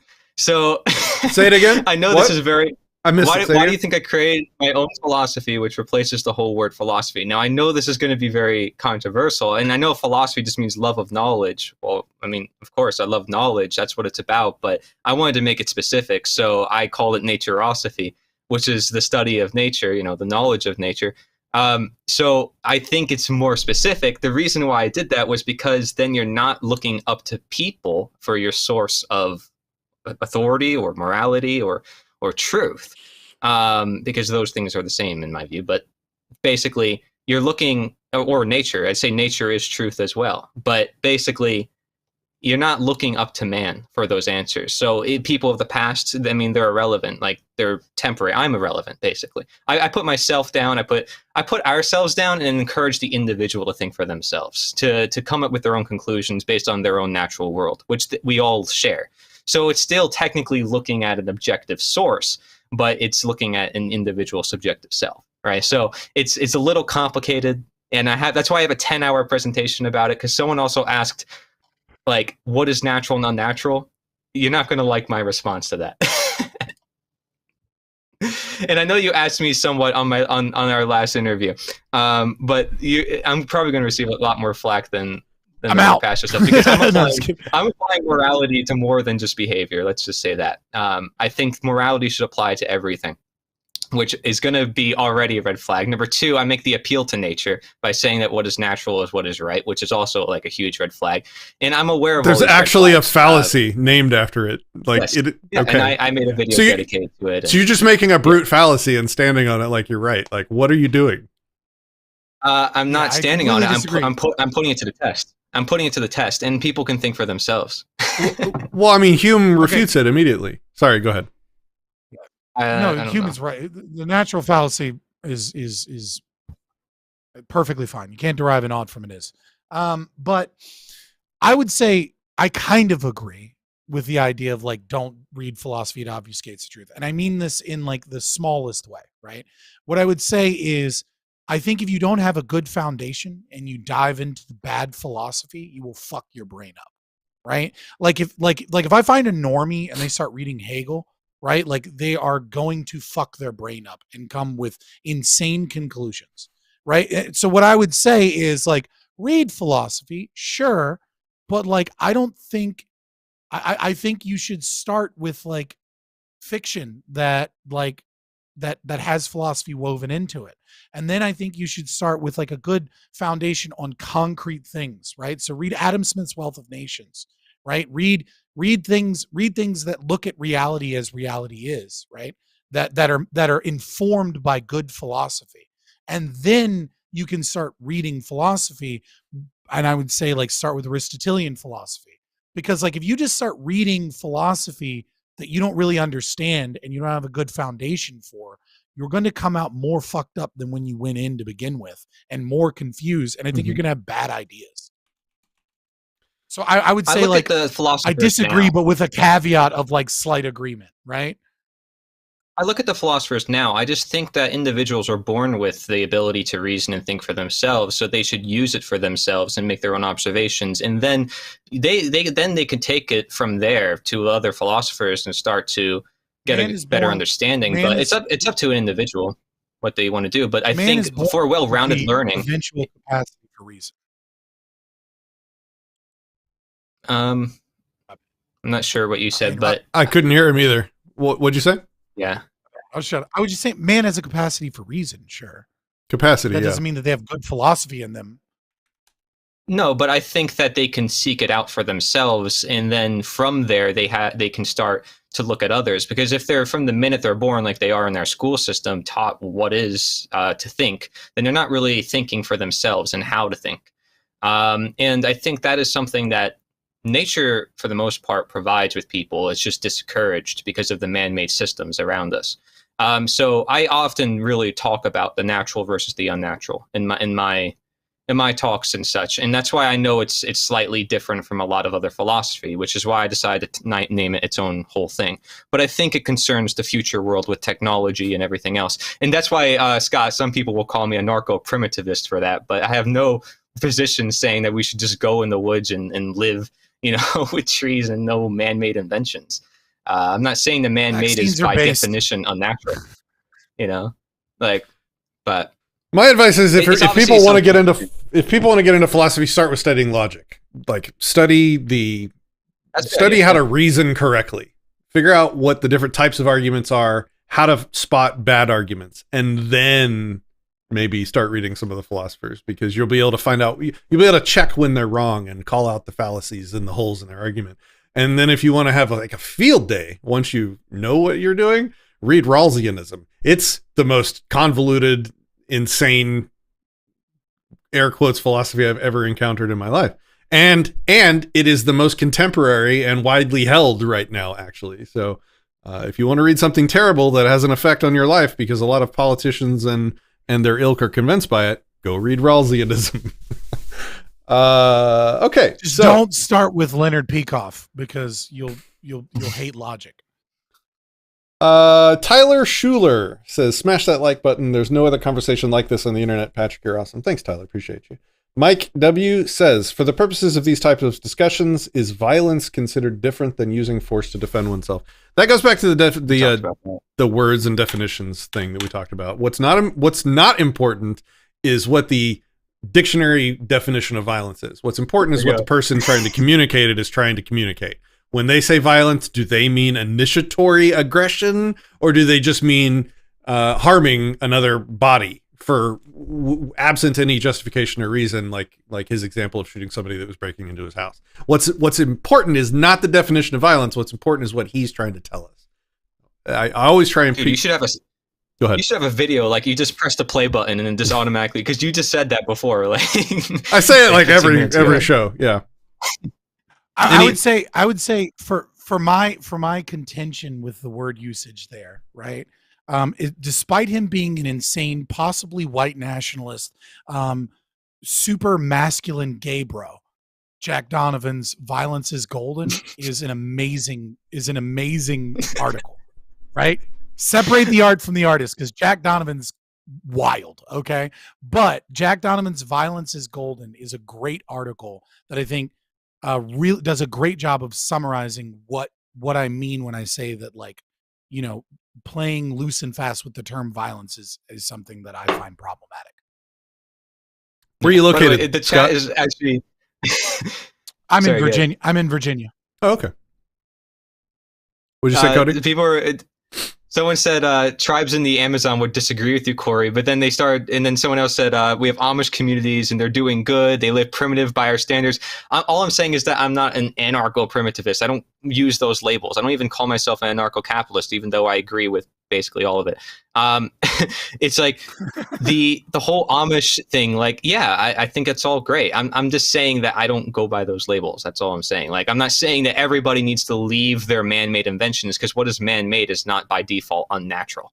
Okay, I'm saying that the natural and unnatural is separate from what is man-made and what is made by nature. But of course, you have to probably look deeper into that. Like, it's really common sense at the end of the day to some extent, because it's like, yeah, of course, what is man-made is less natural, but it's understanding like what effects does it bring. If a beehive is natural, so is a city. So is a skyscraper. Like, humans are part of nature. When humans make something, then it's natural.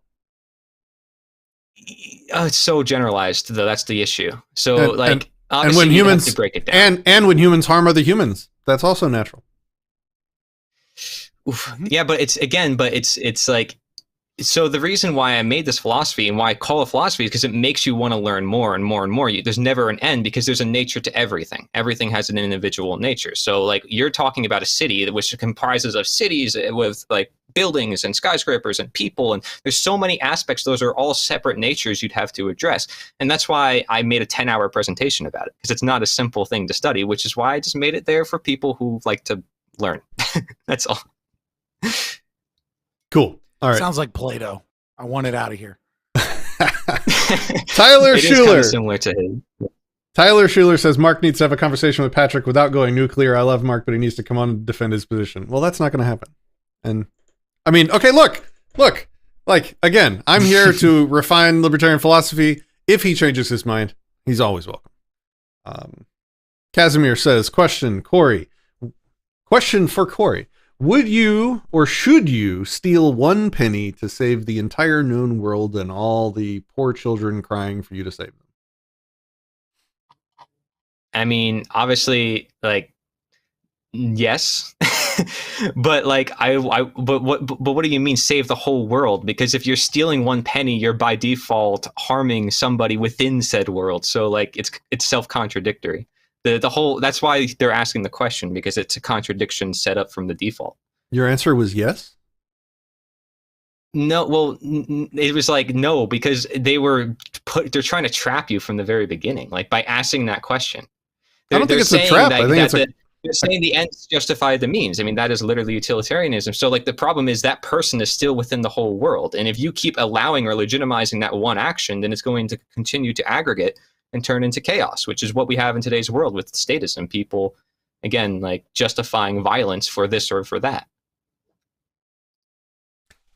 So you would do a wrong for the sake of a big right? Or was your answer no? Because I heard you say yes, and then it sounded like you said no after that. So which is it? I said no, but it's because of the contradiction, not because of the actual literal scenario. Because the problem is the contradiction is there set up like that, and it's sort of unpractical in the first place. Like, you wouldn't steal a penny to save the whole world. Like, it's not even based in reality. That wouldn't even happen in reality. Now you're fighting the analogy. The point is to test your ethics. Yeah. So would you? Yeah, would but you? The analogy is Would you do a small harm if it would do a lot of good? Is really what it's trying to get at. Absolutely not. If you're going to phrase it like that, absolutely not. Okay. Because you're still doing harm. That's why. What I love about that analogy, I'm with you. I'm just, what I love about go that ahead. analogy is that everybody lies about that analogy. It's because everyone says, no, I would not do that, right? If they're an ANCAP or a deontologist, or, you know what I mean, if they have a, but the fact of the matter is that if you're in that position, you probably would. And that's the problem, is that, like, if I was literally in that position, right, I probably would. But the contradiction is there, and I would justify an evil. I would justify an evil norm, and I have to fight with myself to understand why I would. But I'm not a perfect human being. And the idea that, and I think this comes down to like, are you utopian in that sense? If I probably would. And I hate when people say that they wouldn't, because I don't believe them, right? Like, the ethic is, the problem is that it is that you are justifying a norm by your actions if you say that it is good that you would do that. that it is right that you would do that, or that it's morally okay to do that. None of those are true. It is theft. It is wrong. It is morally unjustifiable to steal. But if you were actually in this insane cockamamie position where an alien is behind you with a gun, the quasar pistol or whatever, right? And is like, will you do it? You know, like, will you take this? Will you go pickpocket this man and take a penny out of his pocket? Otherwise, we're going to blow up the world. It's like, it's hard to know what you would even do in that situation because it's so fucking beyond the pale. Because like, how does that position even match reality? That being said, I hate when people are just flatly like, no, I wouldn't. It's like, you fucking liar, Patrick. Like you fucking, all the time. Like you fucking say you wouldn't, and you know it's wrong to steal. But at the end of the day, when the little babies are crying out, "Please, want some more," your little fucking subjectivist heartstrings are going to be pulling, and you're like, "Oh, I shouldn't," but you're going to fucking steal that fucking penny. And I hate the fucking cope that so many people take. It's like, bite that fucking bullet, and then when someone gives you that bullshit argument, go, okay, well, will you murder one person because they are a perfect organ match for the 5 people in the hospital, right? Like you have to recognize that this is wrong that you're doing, and you have to recognize you must pay restitution and that you shouldn't advocate for that. That's why I had to say yes at first, because it's such an unliteral scenario that you start to realize, like, no, it's a stinking contradiction, doesn't even make sense in reality, because you have to look at your own reality and be like, wait, compared to this scenario, it doesn't even make any sense. There's people that are all the time from the community who say, well, okay, what if an alien comes down to Earth and decides to eat humans?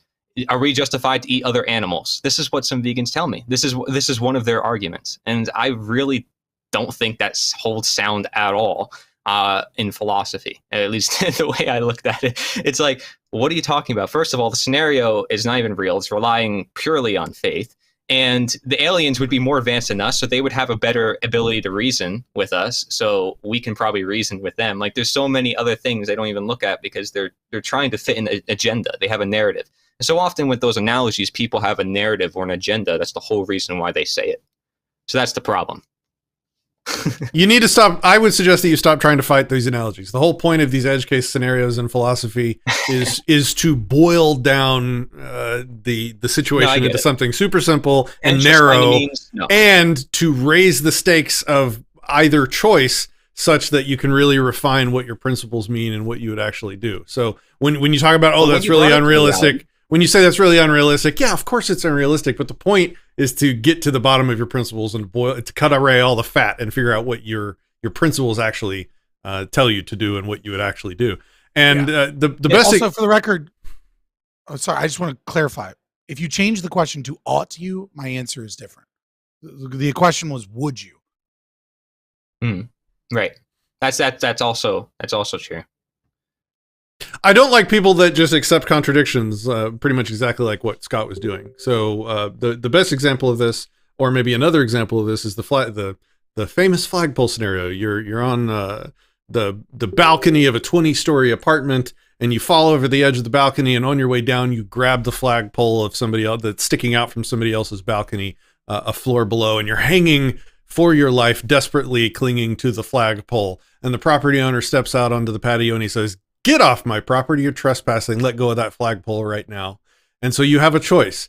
Do you hang onto that flagpole and save your life and climb onto the balcony and trespass and escalate your aggression, or do you stick with your principles and let go of the flagpole?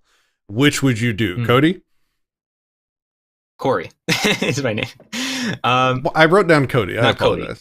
Cory, yeah. Yeah, it's all good. You said Cory in the beginning, and then you started saying Cody. It's like all of a sudden the R turned into a D. Yeah, sorry about that. So if I was the person on the flagpole or the property, which one? Like, what are we the talking flagpole. about? Like, the flagpole. if I was the person that was falling, I mean, obviously right? the guy on the patio telling you to let go of his flagpole is a fucking dick. But no, you're hanging from the flagpole. What do you do? Okay, well, I mean, you're going to want to save your life. Like Scott said, I think he summarized it perfectly. Like, you're going to probably want to save your life, but you never had the intent of stealing the flag. And that's the important part. And that's why when you bring someone to court, I mean, what you're always looking for is intent. And you can have, of course, voluntary courts in a free world. So, I mean, you can have a good intent, which you do, and you fell also probably with good intent, hopefully, who knows? Maybe you're drunk, I don't know. What's the reason why you fell? That's another question. But what's the reason why the person's mad at you and can't sympathize with you? That's another question. Again, like separate things, the more natures that are added to the equation. But the person there, That's what I'm saying, is take Scott's position, what he just said before. I would definitely save your life, save my own life, because you have good intent. You don't intend to do harm to someone, or in this case, aggression or violence or whatever you want to call it. You get what I'm saying. You want to steal their property. You're an accidental trespasser, right? What would you do? Like, is different from what ought you to do. Again, in this situation, what would any human being do? And they're bullshitting and lying if they say that they wouldn't. Is do whatever they can to save their own life, right? Like, ought you to do your best to excoriate yourself safely from their property? Yes. And that means doing the best you can to climb down the flagpole, asking for help, etc. And if you're an accidental trespasser, you're, paying restitution for whatever that means, right? Like, maybe I don't fully understand the thing, because I don't understand what principle I'd be violating as an accidental trespasser by attempting to save my life. The point of the analogy is to get rid of the accidental part of the trespassing and really make you choose between your principles, right? So like if the homeowner wasn't there and you fell and grabbed the flagpole, of course you would assume that the homeowner would not consider it trespassing for you to save your life by climbing in through his balcony and exiting through his house. But they made their wishes known. Yeah. And if after the fact you contacted the homeowner and he says, no, I didn't consent to that, then yeah, you'd owe restitution. The point of the analogy is to say the owner is there. He's telling you to get off his property. Do you choose to willfully trespass? Do you place your principles above your life, or your life above your principles? My answer, and you can call this Cope and we can argue with it all you want. I would rather die by my principles than live in violation of them. I would, if it came to it, absolutely let go of the flagpole. No, it's not true. I would say that's not true. You would not. You'd have to be mentally deficient. Then I'm mentally deficient. Kill yourself. So you're saying you would attempt suicide, right? As opposed to just trying to get safely down from a flagpole? I would rather die a good person than live a bad one. Yes. I agree, I just don't. I mean, like that. I mean, I could say that, right? Like I could say that, and like maybe even potentially believe that, right? But the psychology of the situation, once you're there, right, is that your monkey brain is screaming to stay alive on the flagpole, right? Like I doubt. Like now, the question is, if the question is reframed to what ought one do, right? What ought one do? What stops you from being stopped from arguing in favor of the non-aggression principle, right? That's a separate question. But what would you do? I don't think. I think you would have to have some dysfunction in your brain, or you'd have to be insanely I mean, maybe you are insanely principled to the position where you would allow yourself to die, than to not be like, hey man, I'm stuck on a flagpole, please help. I'm not trying to do this, but like I need help. The entire point of moral philosophy, the entire point of all principles that you live by, is to restrict your behavior that would otherwise be in your self-defense or in your self-interest. That's all principles do, is restrict your otherwise self-interested behavior. And we live by the same principles every day. Like when I choose to not work for the Air Force and write code for them, like I used to years ago, I'm doing that. I'm cutting off my nose in service of my principles. I could be much more wealthy than I am today if I chose to do that, but I will not. I am actively harming my position in life for the sake of my principles. So, it's a matter of degree. And this example really takes it to the degree. Look, if I'm going to violate the guy's property in service of my life over my principles, then I just need to go work for the Air Force and make some money. Like it can only be one of the two. There is no middle ground where you can make excuses. So I assume from your answer that you don't believe that the gentleness principle is valid. What is that? I haven't heard of it. Right. So the gentleness principle, for example, would be like the idea that it is your duty to not that you're committing an act of aggression if you exceed something that is reasonable. Right. So like an old lady with dementia wanders on your property. Right. And she's visibly confused. Right. And she's on your property. Right. She was walking on the sidewalk and then she walked onto your property with dementia and is like, Tony, where's Tony? Right. And then you go up to her and you go, hey lady, get off my fucking property. And she's like, are you Tony? And then you just start blasting because she didn't get off of your property, that you're actually the aggressor in this situation. despite the fact that she's trespassed on your property, because you've engaged in unreasonable behavior to such a degree that you've made yourself the aggressor in the situation. That's a really good question. So it brings up, what is the minimum necessary force to resolve the trespass? And that's what most people are going to go with. So for the property owner, is the minimum necessary force just saying, get off my property, and then seeing what you do? And then if you choose to escalate, then he can escalate defensive force. And an escalation would literally be climbing onto the balcony off the flagpole. That would necessarily be an escalation, which would allow him to escalate his defensive force to get you off his property. At that point, you could say, hey, I don't want to make this a fight. I got here by accident. Like, you make your intentions clear. Unless you're so dumb that you jumped off the cliff, then yeah, you probably deserve what's coming to you. Right. But like in the instance of the flagpole, right? Like following the gentleness principle or the minimal use of force necessary. The problem with the differentiation here is, right, like, let's say the flagpole owner doesn't own a ladder and no one around can climb a flagpole, and he doesn't have a rope, right? And so eventually he realizes that the only way to get this trespasser off of his property is to shoot him dead and then drag his body off of the grounds, right? That is what is necessary to get you off of the property, right? And so the question is that an act of aggression to take the person that is an accidental trespasser on your property? And if it is, right, then like we start getting into more interesting dynamics here, right? If it isn't, then my question is like, does that match up with your intuition? Because I think the intuition is kind of like finding a limit case here that is difficult for us to try and figure out what is right and wrong. And like, I struggle with, right? Like, I'm not saying I have the answer. I'm just kind of like introducing those limit cases to better understand, like, what the fuck do we do here? Who's in the right? Yeah, I on its face outright reject intent being an element in the equation of determining if something is moral or immoral. And I say that because Cory mentioned intent as a pivotal variable in the equation. Yeah, intent is unknowable, undeterminable, subjective. You don't want it anywhere near your moral evaluations. So I agree, but I could have jumped off the balcony on purpose. Unknowable, you know, by the person. Also unknowable by the person, right? So, especially I agree with you guys. Memory works. I agree. I'm just saying that we don't. I'm excited it all together because I apologize. The intents can lead to other things, right? And the intent can help display from there other things. So I'm just saying that it's something not to completely ignore, because obviously it's there. Not everybody has the ability to communicate, especially if they're falling off a flagpole like that. Maybe they're going to be nervous, or there's so many other aspects that are happening, and there could be guilt involved if this person decides to go back onto the balcony into the house, or if the owner does something. And there's so much mentality stuff, like internally within people's body, that we don't look at that, because obviously that's where the subjectivity comes in. But I'm just saying, it's nonetheless, I look at it as like a health coach. I have to look at people's feelings. Unfortunately, it's something important, but I don't use feelings as a means to say that is the argument of let's do everything because of people's feelings. And I didn't mean to bolt on 20 minutes to our live stream with this example. No, I love this question. I love this question. My next question in regards to this, right, is there an escalation that is that overrides, because this is where it really gets against our principles, right?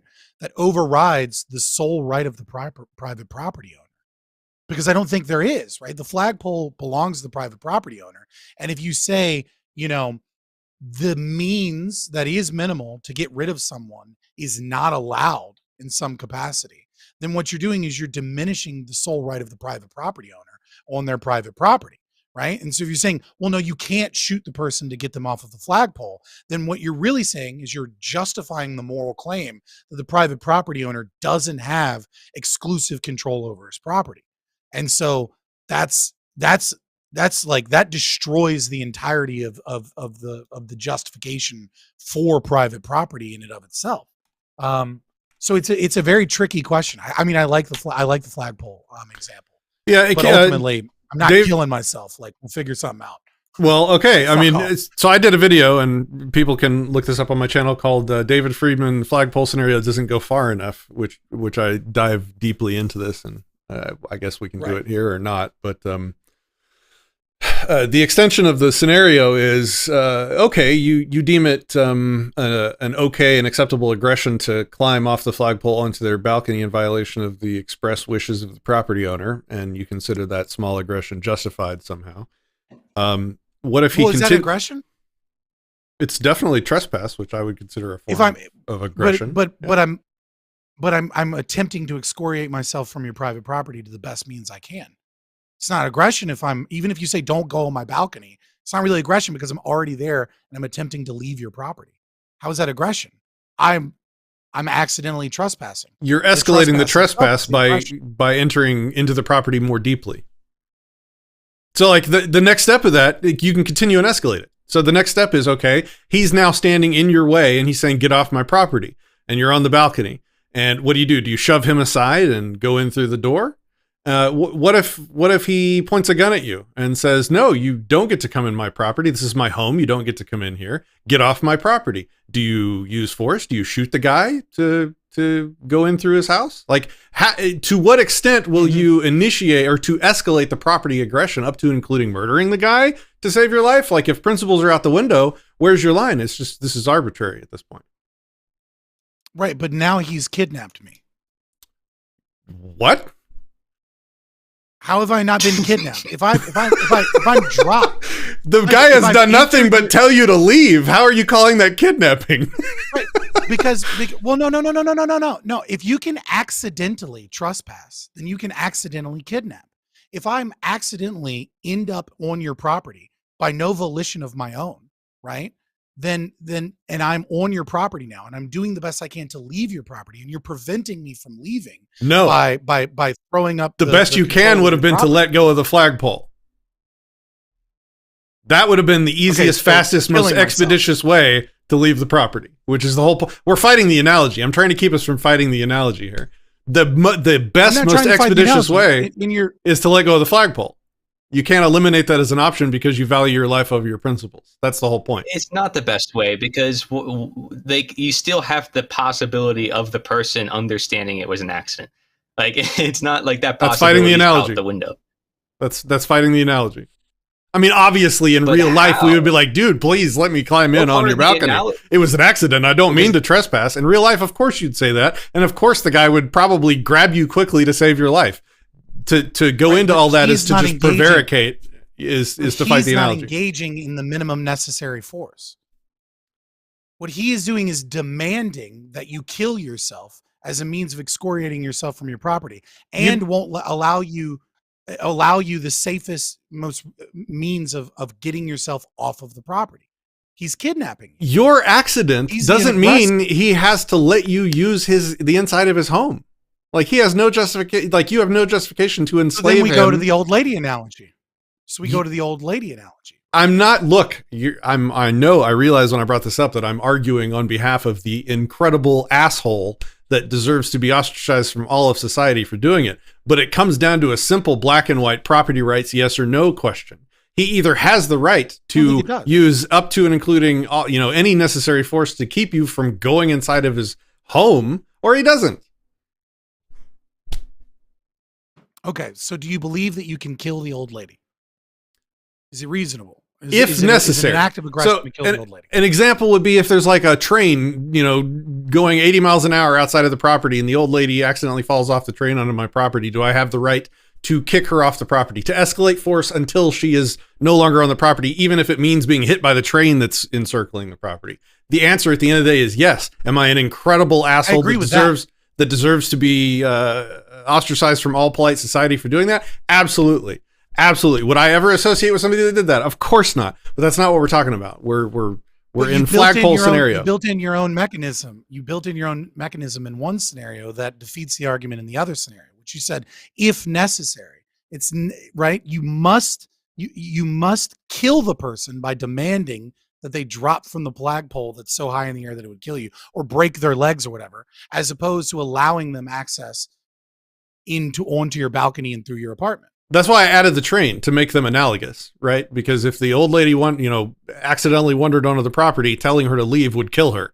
I made it analogous to the flagpole. Telling the guy hanging on the flagpole to leave would kill him. Both are really asshole, shitty things to do, but that is property rights. The train is out of your property, right? So is the ground. The flagpole and the balcony are within your property.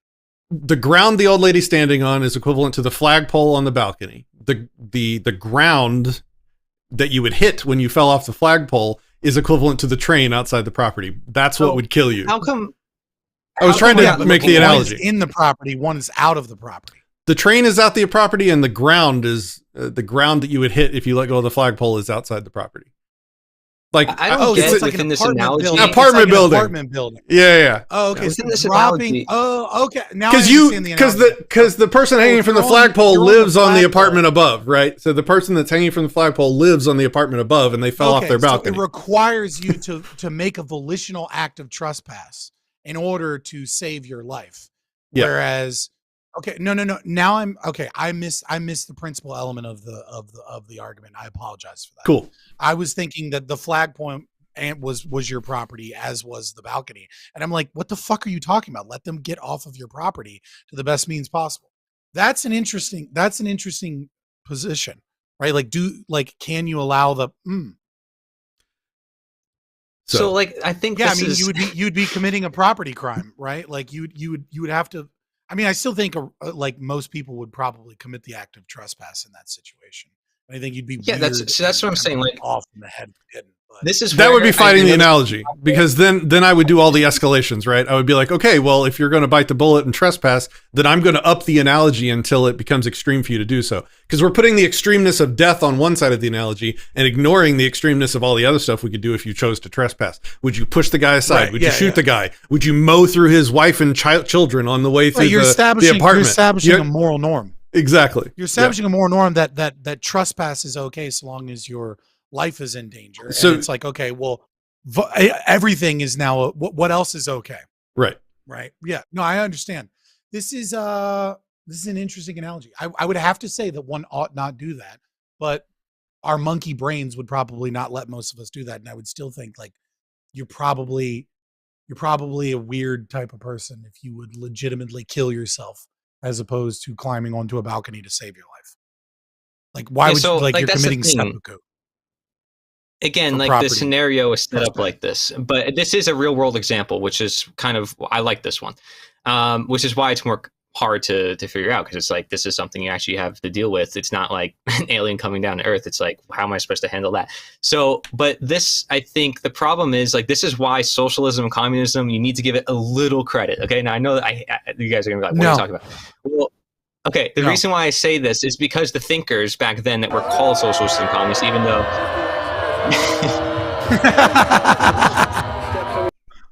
No. So what I mean by that is to look at other anarchist perspectives, because in the real world, you're going to have all sorts of different solutions and different people doing different things. That's not to say that we should permiss them. It's to say that it's going to happen. You're going to have people like Scott says, who's going to save people's lives. Their own lives, if that scenario happens, and they're going to trespass, but they're going to try to, as least as possible, minimize the harm done with that trespass.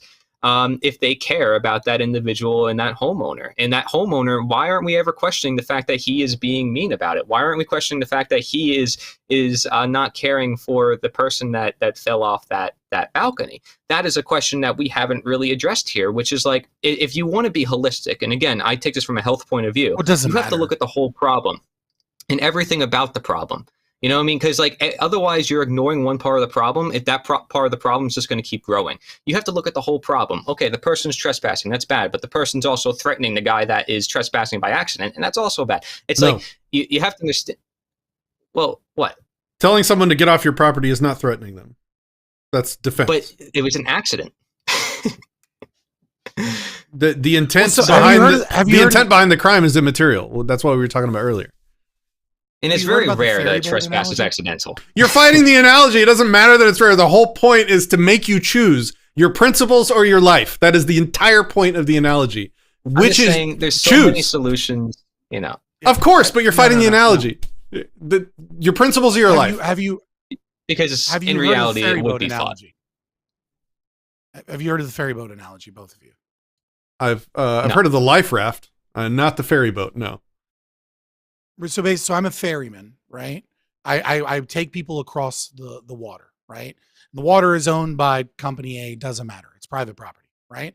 And the ferryman agrees to take you across the ferry for like, $2, right?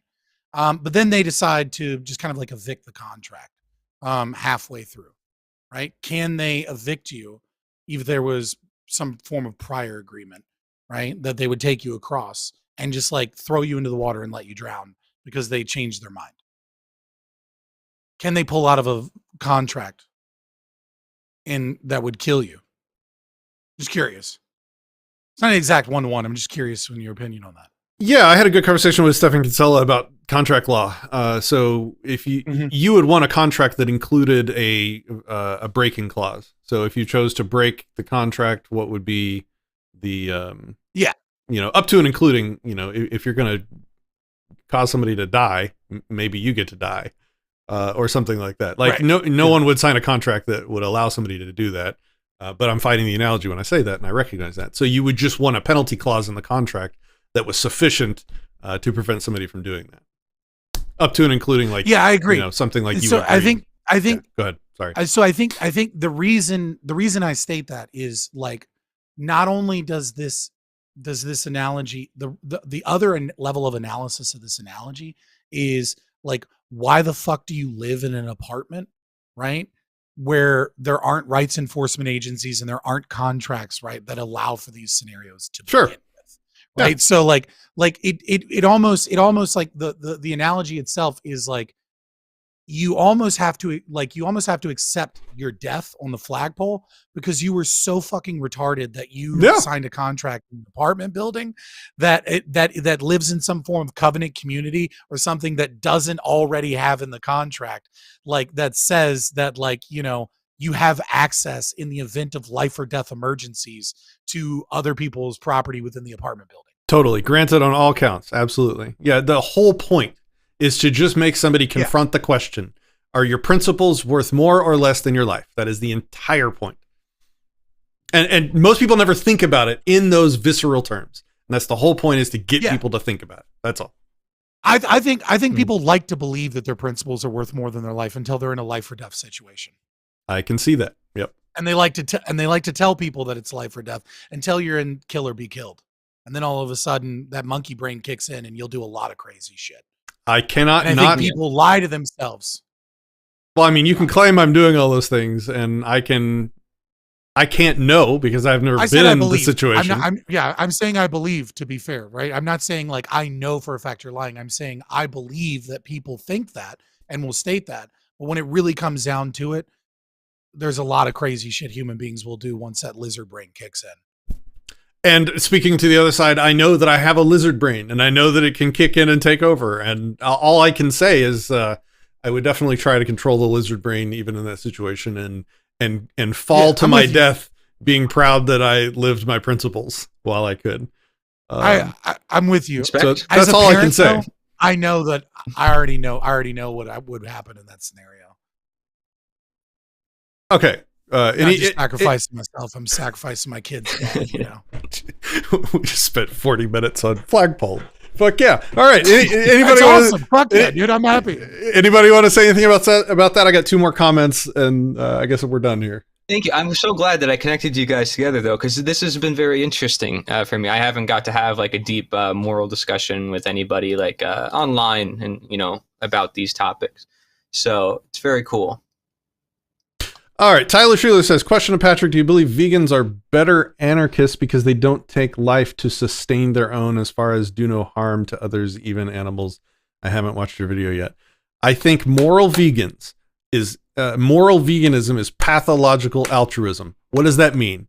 What is altruism? Altruism is when you do good for others. What is pathological? It means when you do something to the point that it hurts you.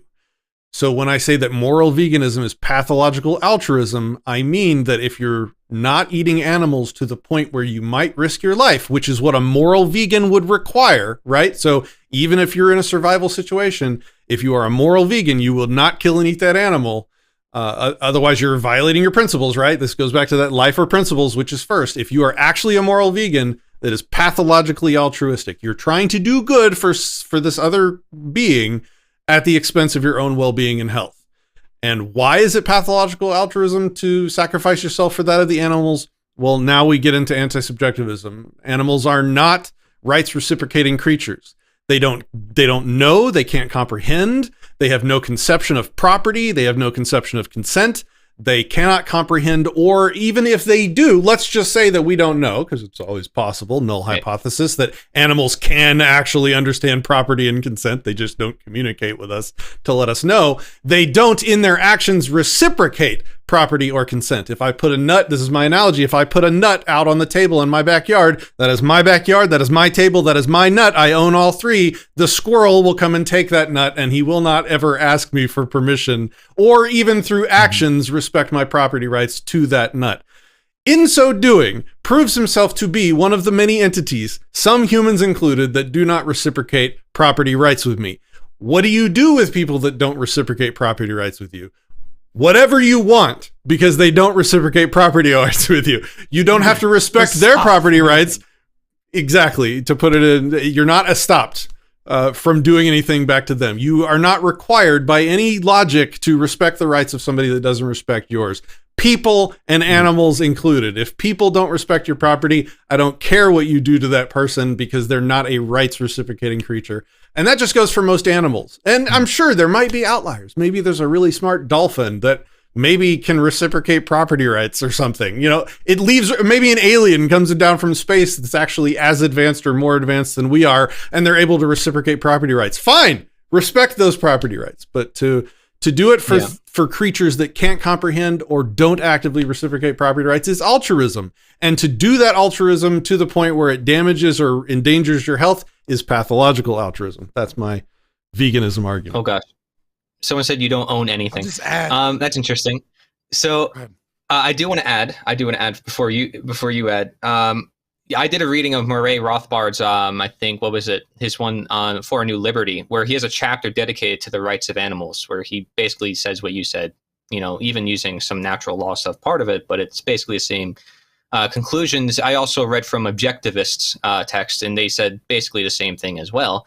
But I did a 1 hour, 30-minute documentary on this. Even if I were to agree and disagree with you, Patrick, with everything you just said about the rights of animals, even if I were to completely agree with the moral point of view, it still doesn't hold up on so many different levels, whether it's morally or physiologically, nutritionally, etc. And because there's so many contradictions, it's so hard to say this is the one diet that everybody should do.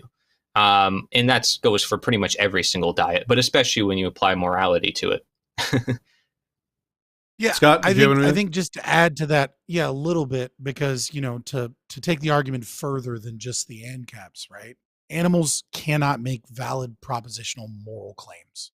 Therefore, they're not moral actors, right? So even from, like, you know, the consequentialist, the lefty perspective, et cetera, right? Because sometimes you'll be in I often think about, like, how do I say this to a lefty and debate them, right, on their own principles as well. So I usually take those, like, a little bit further, because that's what I end up doing all the time, is that they're just not moral actors, right? And from the reciprocity claim, a great study, there are two great studies to look at in terms of this, is that you'll often hear this study about, like, the bonobos, where they do this thing where, you know, they'll give one bonobo, like, watermelon, they'll give another, or sorry, grape, and they'll give another bonobo cucumbers, and the bonobo that gets cucumbers flips shit because they want the fucking grape, right? And they're like, and so, like, this, they're saying this shows they have an understanding of, like, property and fairness, etc. But to Patrick's point of reciprocity, right? There's another experiment you could never do with any of these animals, which is an experiment where we give one person $100. And we say, here's $100 and you can keep it, but person B has to accept however much money you give them, right? And so I give you 100, and if they reject the offer, whatever the offer is, right, what will happen is neither of you get the money. And so humans instinctively engage in like a mutual understanding of fairness and a mutual understanding of what it is that they want, because they recognize that the other person, if you just offer them $1, well, like rationally, you should accept the dollar, right? Because like you are $1 richer than you were before. But they will be upset by this system of fairness and reject that offer, because they're like, fuck you, you took $99. I don't need the fucking dollar, asshole. Right. And so humans reciprocate and discuss, and they have a conversation, and they talk about the idea of fairness, and they might even talk about how much money they have. So there's a whole like moral consideration around the ideas of fairness that animals simply lack the capacity to understand. Thus, they're not moral agents. And thus, I will say, I will kill 1 million puppies to save one baby Hitler. Fucking string them up. Yeah, and in general, look, a lot of vegans get super emotional when I give them that argument. Look, if you're a normal vegan that just enjoys eating vegan, or maybe your own personal body biochemistry prefers the vegan diet, dude, live your life, be happy. I only get sideways of people that tell me what I ought to do behind that stuff. You have no moral valid claim there. Yes. No, dude, that's such a huge topic, especially for the more paleo community.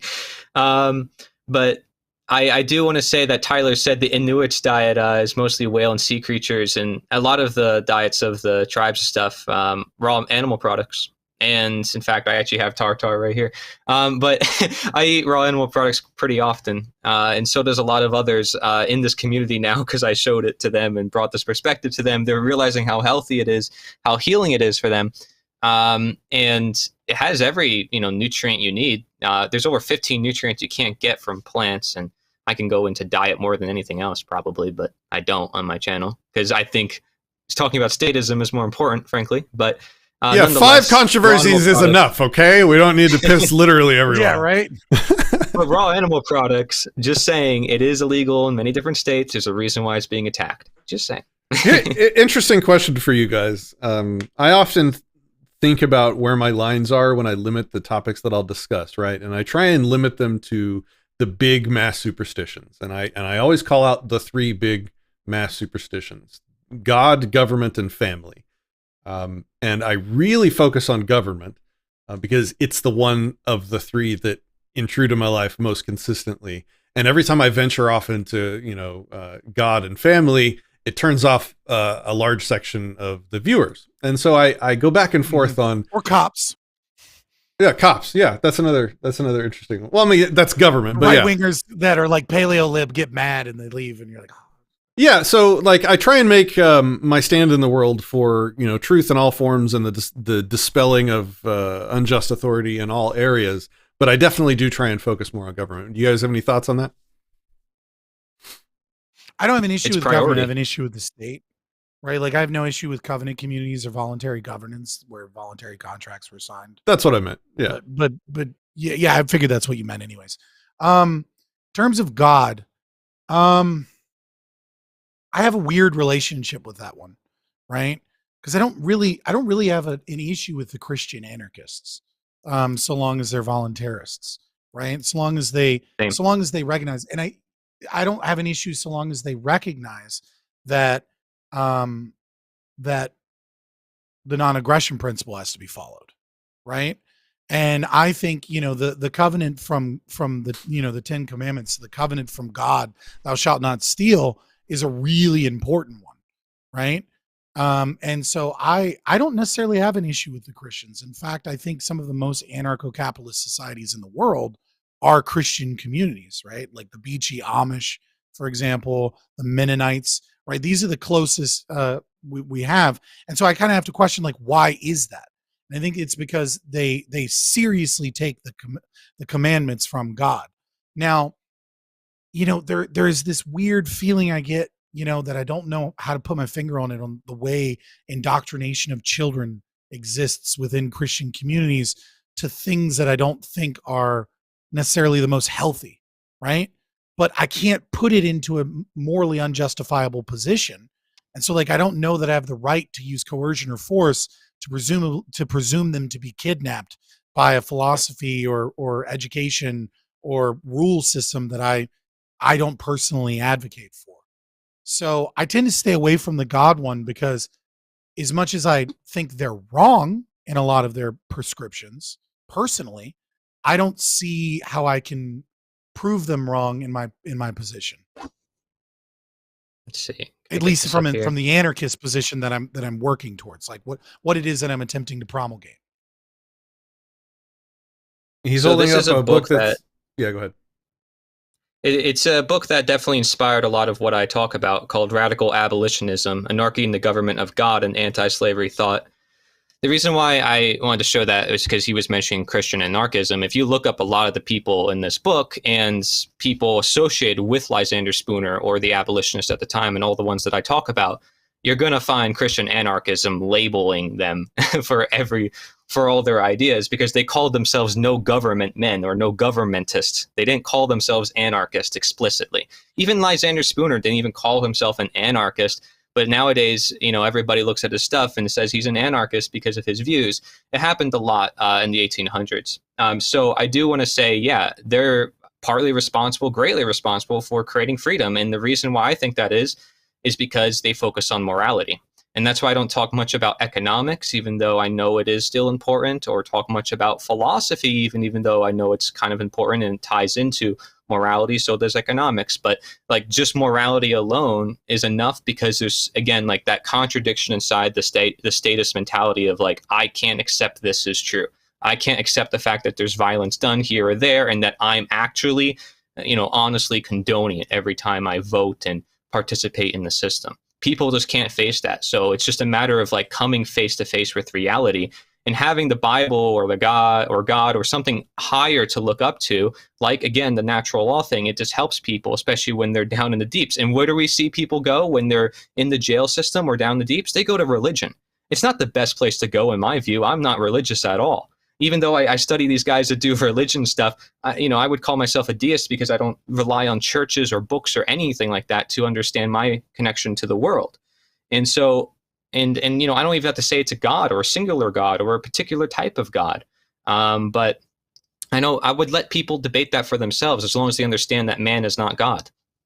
That's the conclusion. And that's what these guys were saying. Like, you can't hold slaves because you're not God. I want to add something too that I sometimes bring up when talking to like devout Christians about anarchism. I'm going to read from Samuel 1:8. Well, technically 1:11, but nevertheless 1:8-11. I'll just read NIV, right? Like obviously every Bible has a slightly different translation. But when Israel asks for a king, right? And I think there is anarchistic wisdom that was put into the Bible. When Israel asks for a king, right, Samuel told all the words of the Lord to the people who were asking him for a king. He said, quote, "This is what the king who will reign over you will claim as his rights. He will take your sons and make them serve with his chariots and horses, and they will run in front of his chariots. Some he will assign to be commanders of thousands and commanders of 50s, and others to plow his ground and reap his harvest, and still others to make weapons of war and equipment for his chariots.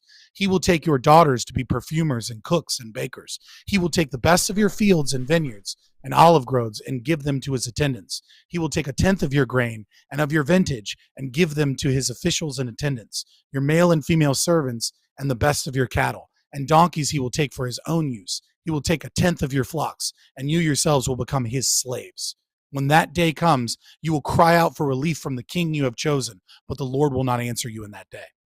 Right? So I think there's a lot of anarchistic wisdom in the Christian faith. I just think that there is some, I would take the Aquinas kind of position where reason conflicts with the word of God.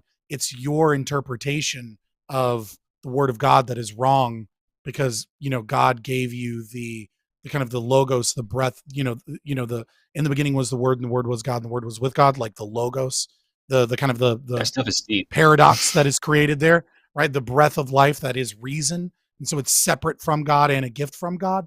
And so from a Christian perspective, I would say that if you are arguing for statism in the name of the Christian faith, your interpretation of the Bible is wrong. Yeah, you already have a state. It's called God. That's the Christian contradiction. The Christian anarchist contradiction is no king but Christ. No king but the king that that I say I don't exists. know. William Some of them do. Batchelder Green, who's a Christian anarchist, I think he makes a good point that he doesn't consider God to be a ruler, because the relationship with God is one that is like the words that we use do not adequately or appropriately put us in that position. It's a voluntary relationship where God gives life to me. God gives meaning to my life. God is a giver. And I enter into that relationship voluntarily with God. You could prattle on about that, and I don't know that, like, and we're both atheists, obviously. I don't even have to ask you. It's obvious that you're an atheist, right? But I don't know. Like, I think there are good Christian arguments for anarcho-capitalism, and I don't think that they're necessarily a lost cause just because they derive deontological positions that you and I would disagree with. Yeah, I wouldn't say they're wrong. I went to Liberty University, so like, just for the record, I have a lot of Christian education. But I do want to say that after the religious time period in the 1800s, what happened after that was Benjamin Tucker and some of the later abolitionists came in, and they created their own newspapers, and they were relentlessly attacking religion over and over again. So it turned from a very religious movement of ending slavery to saying, like, hey, let's challenge all forms of slavery, including church and government and other things, right? So it was very interesting how that progressed, and you can find that, like, from reading this book and reading The Abolitionist. I actually met someone recently who is a Christian abolitionist who's inspired by William Lloyd Garrison, which is one of the people that I study and talk about on my channel. So it's going to be really interesting for me to talk to him and see where he's coming from, because I haven't met too many of this mindset, but I do think there's a lot out there. One thing I do know about this mindset is they may tend to be non-resistance or pacifist, because it says, there's several quotes in the Bible that say, do not resist evil and such like that. I do think there is value in pacifism. Of course, it's just like value in self-defense. I don't think it's the only answer, just like everything else we've been talking about. But it is, nonetheless, I do want to say that's something just to be aware of, is they might take their religion, again, too much to an extreme where, again, because there's truth in certain things, they take that truth as, oh my gosh, the book is now the truth. Oh my gosh, the church is now the truth. Like, this middleman, this man-made thing is now the truth itself. And I disagree with that. And I also disagree with atheism. It's very scientism, materialism based, but that's mostly on my perspectives of seeing how atheists typically go about in their arguments. What do you mean by scientism? As in, science is their religion. Everything must go through science, and by science I mean strict formulas and strict ways of doing things. Again, it's going back to the idea of the philosophers. It's like, are you going to be your own philosopher, your own scientist, or are you going to have other people decide for you how you should do your science and how you should do your philosophy? Because then it goes against, your nature, which is you having the capacity to do it yourself. And that is where deism comes in. It's like understanding God gave you reason, not religion. And you do not need these churches or institutions or any form to tell you what to do with your own life. You can still have a connection to this universe. You can call it intelligence. You can call it God.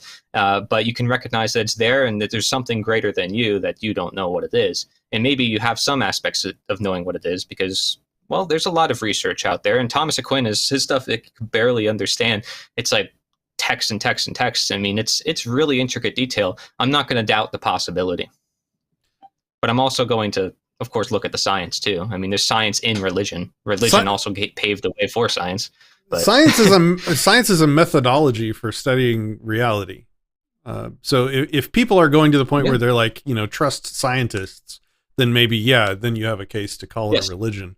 But right, anything could be a religion. Flat Earth can be a religion. If somebody says this is the only answer and this is the way we must look at everything. Whoa, no, you changed that. That's not what I just said. So like the scientific method is the best way of knowing truth about reality. If you have an alternative, then the burden's on you to show that it is anywhere near as reliable as the scientific method. Now, my saying that is not a religious belief. That's just an evidence-based belief. Now, me trusting Fauci would probably be a scientific religious belief. But I'm with you, Patrick. On the same wavelength there. Then yes, we're on the same page with that. That's what I mean by scientism. Trust the experts, trust the textbooks, and that is basically your religion of like, this Bible is my science book. That's basically what I mean. All right, cool. Well, that's it, guys. I don't have any more questions or comments to go over. So thank you guys for an excellent discussion. I enjoyed it very much.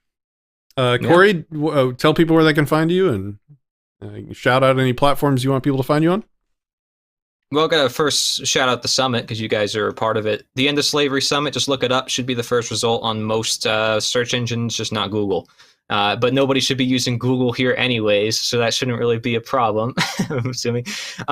Just look up the End of Slavery Summit. My friend is also working on a domain switch, so it's going to be endofslavery.org. But also, if you go to nita.one/summit, we have multiple ways of getting there. If you just look up my content, you'll also find it. My name is Cory, Nature is the Answer. So just look up Cory, Nature is the Answer. Last name's too difficult, so I just stick with that. All right, Scott.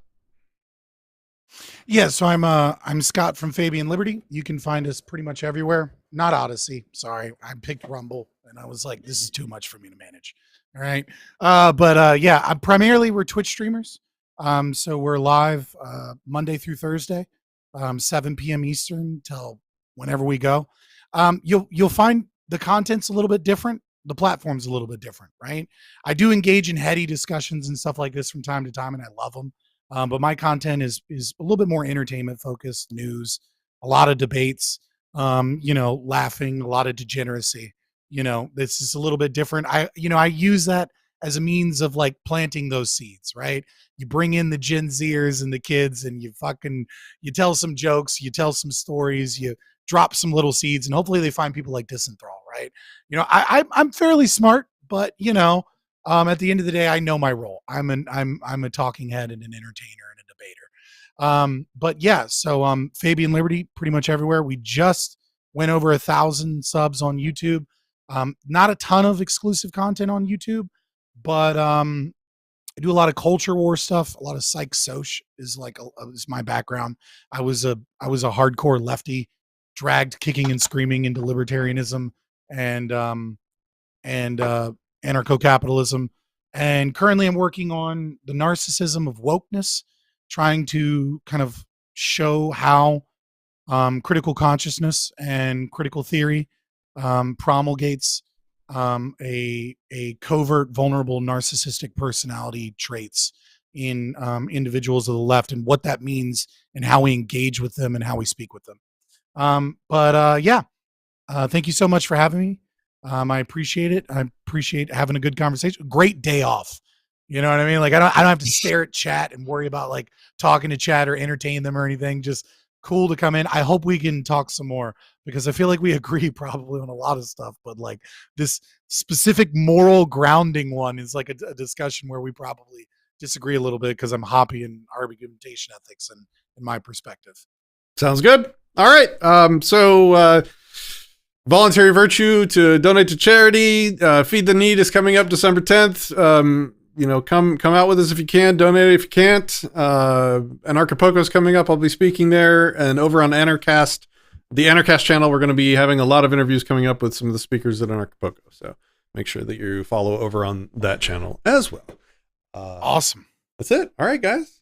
Well, have a great day. It was good talking to you. Thank you. Thank you, Peace out. Patrick.